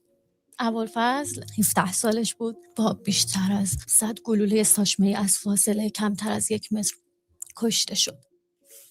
جوان 18 ساله‌ای که با 5 تا گلوله کشته شد. آریا تیر خورده، شکم نیکای ما رو پاره کردن یا فرزند کسی وجه مشترکی با هم دیگه داریم. اتفاقات 18 و 19 دیما دقیقاً ما رو برگردون به 25 و 26 آبان 98. ابوالفضل آگاه بود به اینکه چه مسیری رو انتخاب کرده. گفت من نمیتونم تحمل کنم. روز 16 مهر بعد از اینکه بابا دم در مدرسه پیاده کرد، به جای اینکه وارد مدرسه بشه راهشو کج کرد و رفت سمت اعتراضات. 7:30 صحبت کردیم. 10 دقیقه بعدش بچه منو کشت. نرسید به اون 1 ربع که بیاد. زنگ زد مامان خونه. گفتم آره. گفت من میام خونه. هنوز نوید من برنگشته. صدایی که بچه‌ها داشتن فرار می‌کردن و من شنیدم. همون لحظه گوشی قطع شد، گوشی نیکا، و دیگه تموم. بچه‌م رفت سر کار. ساعت 7 بهم زنگ زد. مامان کجایی؟ گفتم میام. ها نگو اونجا میرفتی تو خونه درمان میکرد؟ بهم زنگ زدن گفتن که بیا ابوالفضل رو زدن. گفتم اتفاق افتاده. نخوان نگران نباشید. بچه‌تو کشتن. ولی مادر میگه نگران نباشید. رفتم اورژانس دیدم تیر خورده ها روحام افتادن. یعنی پر. آمبولانس میومد، آمبولانس میرفت، زخمی‌ها رو خالی میکردن. همشون دونه دونه رو بغل کردم، صدا کردم نوید کجایی، نوید کجایی. هیچ کدوم نوید من نبودن. نوید من بیمارستان نرسیده بود. تموم کرده بود تو خیابون. با تیر جنگی تو سرش زده. دخترتون از پل پرت شده. گفتم من مادر نمیتونم قبول بکنم. بچه 4 متر ارتفاع بیفته. فقط سرش چشمش آسیب ببینه. خیلی افراد اومدن وسط که شما دنبال نیکا نگرد، نیکا رو سپاه گرفته، چند روز دیگه آزادش میکنن. من مثل مادر پدرای دیگه روزی که به بچه‌م شلیک کردن بچه‌مو از دست ندادم. همه پرستارا به من گفتن که بچت نمیفهمه، تا روزی که بهش گفتم یه فلک بزن واسه مامان، یه فلک خوشگل، که از پرستارا دید و داد میزد که به مادرش واکنش داره. و وقتی که من تونستم ابوالفضل رو رسانه‌ای کنم توی بغل خودم جون داد. زمانی که این اتفاق برای خانواده من افتاد خیلی همه چی تابو بود. ما میترسیدیم بگیم که داداشمون رو بردن. خیلی از خانواده های نزدیکمون ما رو تنها گذاشتن. هم بچه‌مون رو کشتن، هم پیکر بیجونشون ازمون دور کردن. خیلی اومدن برای هفتم برای ما رو نذاشتن بیای. جنازه رو دزدیده بودن، اجازه رو به من ندادن که من بتونم یک بغل بکنم نیکا رو.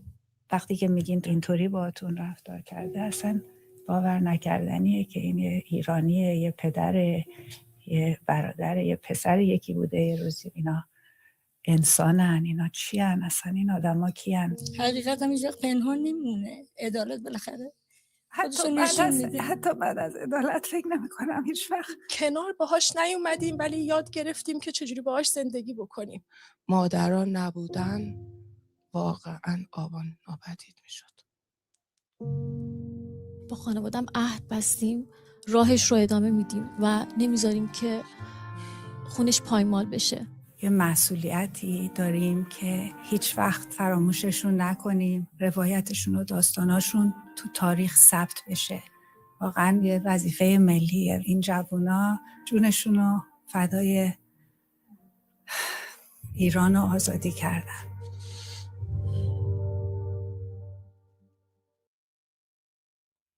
Wow.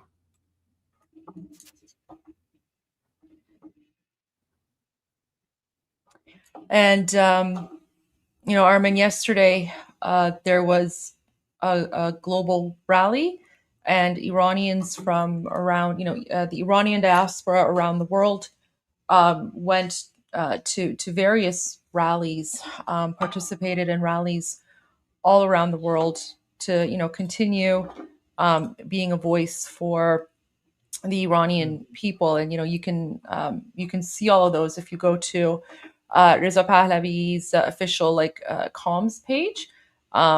You can see like, you know, footage. So here's Australia, for example. Well, I don't want to copyright strike it. So this is like in Sydney, Australia. This is Frankfurt. Okay, the audio again. So here, this is Frankfurt. They're naming like the people who've been murdered. This was in Tokyo.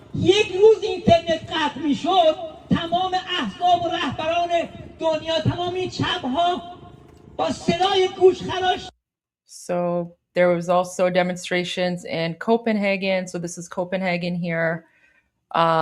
There's also Lisbon in Portugal and Toronto. So I attended the demonstration in Toronto yesterday. I was there. And then there's Madrid. What's going on here? Sorry. So Madrid, Stockholm. Stockholm always has a really big one. Stockholm's always big. And then there was Cologne, Paris, Hanover. I also saw, I think I saw Thailand or Taiwan. This is Boulogne. Paris, wait.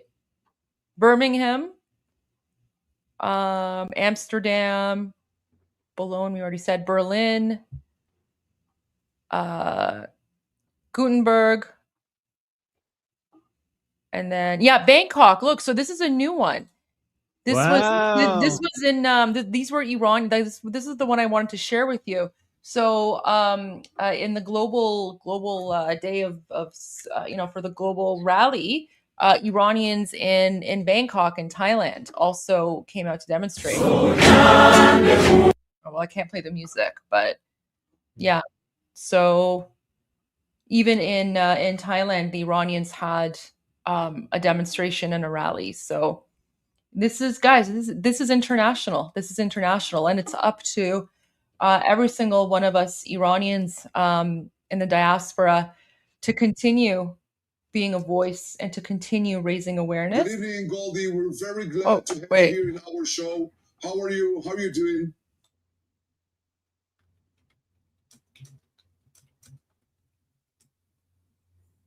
Goldie, before we go, I have something to share before I go. Sorry, that I think you're gonna appreciate.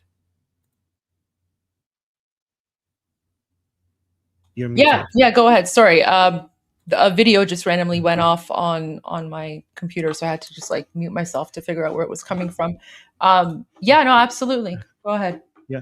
So we have this new channel, Voices of Iran in English, where somebody, one of our sketch therapy in our live chat, has now tokened videos of Murad Vaisi and Princess of Pahlavi, and has put look at here this one, and Voices of Iran in English, and he has translated them to English with their own voice in English.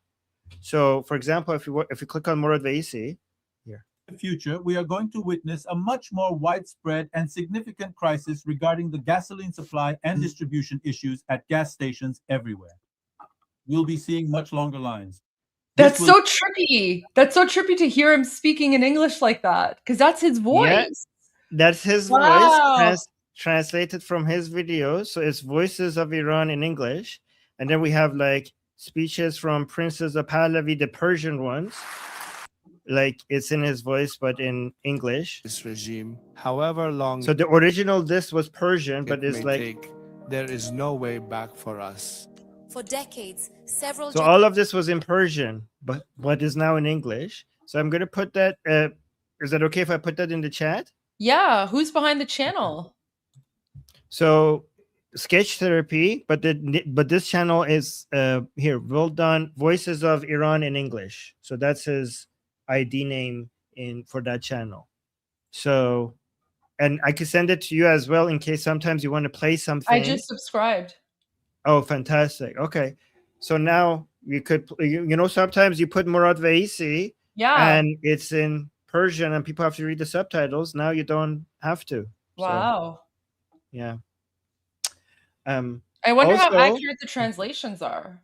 Yes, he's actually been getting help from Iranians to help him make sure that it's correct. But you could also take a look and see what you think, right?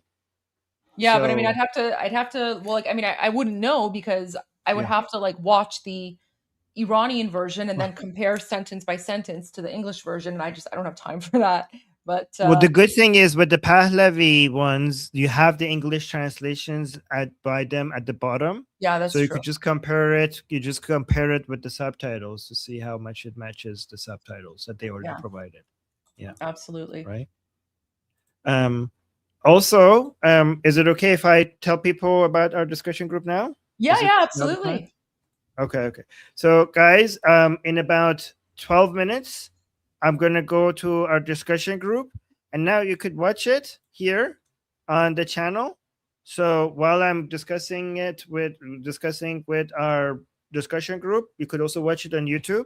So I'm going to put a link to that in the chat. And also, if you want to come to the discussion group, there is a QR code there that you could scan that will take you to the discussion group. So you could come into the discussion group to talk to us, or you could go to Liberty Politics YouTube channel to watch us talk in the discussion group. And again, one more time, I'll put the link and also the link to the discussion group will be in the live YouTube live streaming of the group discussion. The link will be in the description of the live stream as well. All right, so that will start in about 10 minutes. So QR code in the top right to go to the discussion group, and the link in the chat to come to Liberty Politics and watch our discussion live. Yeah. And so guys, just to let you know, we are doing a little bit of a schedule change because, for the last 134 days, we've been live streaming like 8, 9, sometimes 10 hours a day. And it's simply, unmaintainable. So starting from today, we've changed the schedule for Iran Revolution Live. We're still going to go live every day, but we're only going live from 1 p.m. Eastern to 3 p.m. Eastern. So just those 2 hours. And then, of course, Armin's doing his discussion group afterwards. And then I'm going to resume the Goldie show, which I haven't done in like the last over 4 months. So I'm going to continue with sort of my evening live streams where I do my own show as well on politics and, some documentary watch parties here and there. So this makes it a little bit more manageable for the both of us, because we do have to also make sure that we're taking care of ourselves and managing our lives again as well. But guys, don't worry. When things ramp up once again, don't worry. We will we will increase the live streaming as well. But so this is sort of how we're going to run it for a little bit. But for those of you who are subscribed to my channel, don't worry. I'm going to be doing another live stream later tonight, so you'll see that notification in a little bit. So Goldie, this is perfect, because first you could, from 1 to 3, you watch Iran Revolution live with Goldie and I, and then if you want to continue, you could come to Liberty Politics YouTube channel and watch the live of our discussion. And so right now, as this ends, that starts, and then when that finishes, then you go back to Goldie, and Goldie will have her nightly show. So basically, there you go. So yeah, there you go. You could just, it's basically the same amount of hours. You just switch around a little bit. Yeah. Exactly. Right. So there you go. But so guys, thanks everyone for joining for Iran Revolution Live day 135. And we'll see you guys. We'll see you guys later today, but we'll see you guys tomorrow for day 136 of Iran Revolution Live. Yes, and let me actually remove the widget. Oh, should we quickly read some of the super chats really quickly before we go? Yes, we should read the super chats before we finish. Okay. So we have Sherry saying, I am feeling my heartbreak. Oh, you're so sweet, Sherry. Thank you for being here with us. And thank you for your support. And Bliv is saying, rather than, no, I already read that one. And Saber coaching is saying there's a follow-up video of the girl missing a tooth while being taken away. The police strike her hard. Oh, really? I didn't see that. Love you both, Javid Shah. RIP Irfan. Yeah. Oh, thank you so much for your support. Sherry is saying, come join. Sherry is in the discussion group, guys. Come join the discussion group. Or watch it on Liberty Politics Live. And then thank you, Sherry. And then William saying, glad for this change. You two need your rest. Well, thank you, William. Thank you so much. Although the thing is that we're not actually resting. Like Armin's going straight to the next live stream. And I'm actually going to be working on some videos, because I haven't even had time to make and upload videos in a very long time. So not really resting. It's just shifting things around a little bit. Things around. Yes, exactly. Yeah. There you go. But thank you either. Yeah. And then Sherry in another super saying, thank you for all you do. Glad to hear that you are taking care of yourselves and doing so much for us. Well, thank you, Sherry.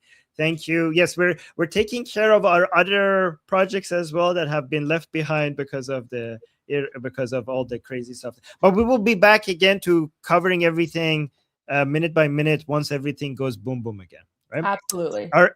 Yes. All right. So, guys, I'm Israel Chai. Long live America. God bless America. Javid Shah. پاینده ایران. غرق انقلاب است.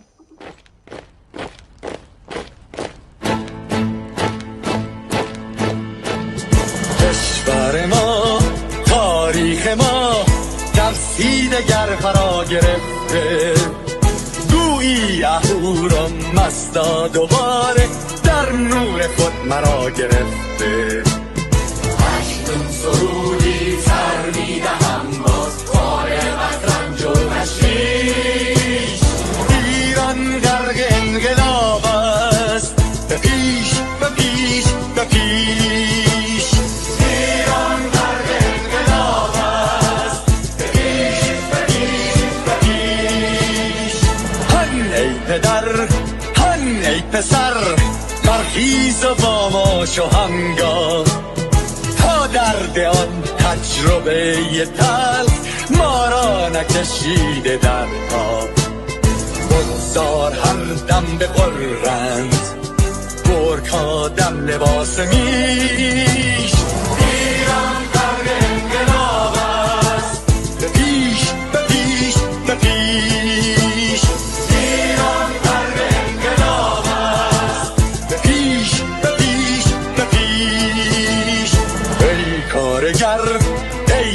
روزگر راحت کنون ادامه دارد. در این زمان که پرتو یزدان از هر سو بر تو میبارد، پس پیش به سوی آزادی از بحر خزر تا کیش. ایران غرق انقلاب است، به پیش به پیش به پیش. ایران غرق انقلاب است، به پیش به پیش به پیش. خلقا به پا بهر دفاع از استقلال و آزادی، تا بشکنیم پشت ارتجاع تیریزی ویران آبادی. تا زنده سازیم سنت‌های می از من آیین و کیش. ایران غرق انقلاب است، به پیش به پیش به پیش. ایران غرق انقلاب است، به پیش به پیش به پیش. با امید روزی که تمام این دلبشو و انقلاب تموم بشه و ما در روشنایی، نور و سعادت مردم کشورمون غرق بشیم. نه خارجی نه بیگانه، نه مستشارهای ویرانی، نه کیر خاران نه کاسلیسان، فقط هم رزمان ایرانی. ما با شرافت میهنی بسازیم بهر فرزندان خویش. ایران غرق انقلاب است، به پیش به پیش به پیش. ایران غرق انقلاب است، به پیش به پیش به پیش. مردان بیایی داخل صف ما، اکنون که آغاز رویاست. دشمنان بدانید ما زنده هستی، بعد از ما هم ایران پابرجاست. آن روح شیطان ما را فریب داد با صد شعار مردمیش. ایران غرق انقلاب است، به پیش به پیش به پیش. ایران غرق انقلاب است، به پیش به پیش به پیش. پرچم ما پرچم ایران غرق خون شهیدان، روی شانه هامان حمل میکنیمش در هر خیابان و میدان. تا ماسک دلغکان را برداریم از روی تسبیح و ریش. ایران غرق انقلاب است، به پیش به پیش به پیش. ایران غرق انقلاب است، به پیش به پیش به پیش.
چه تازه بودش نیاز بشد انجمن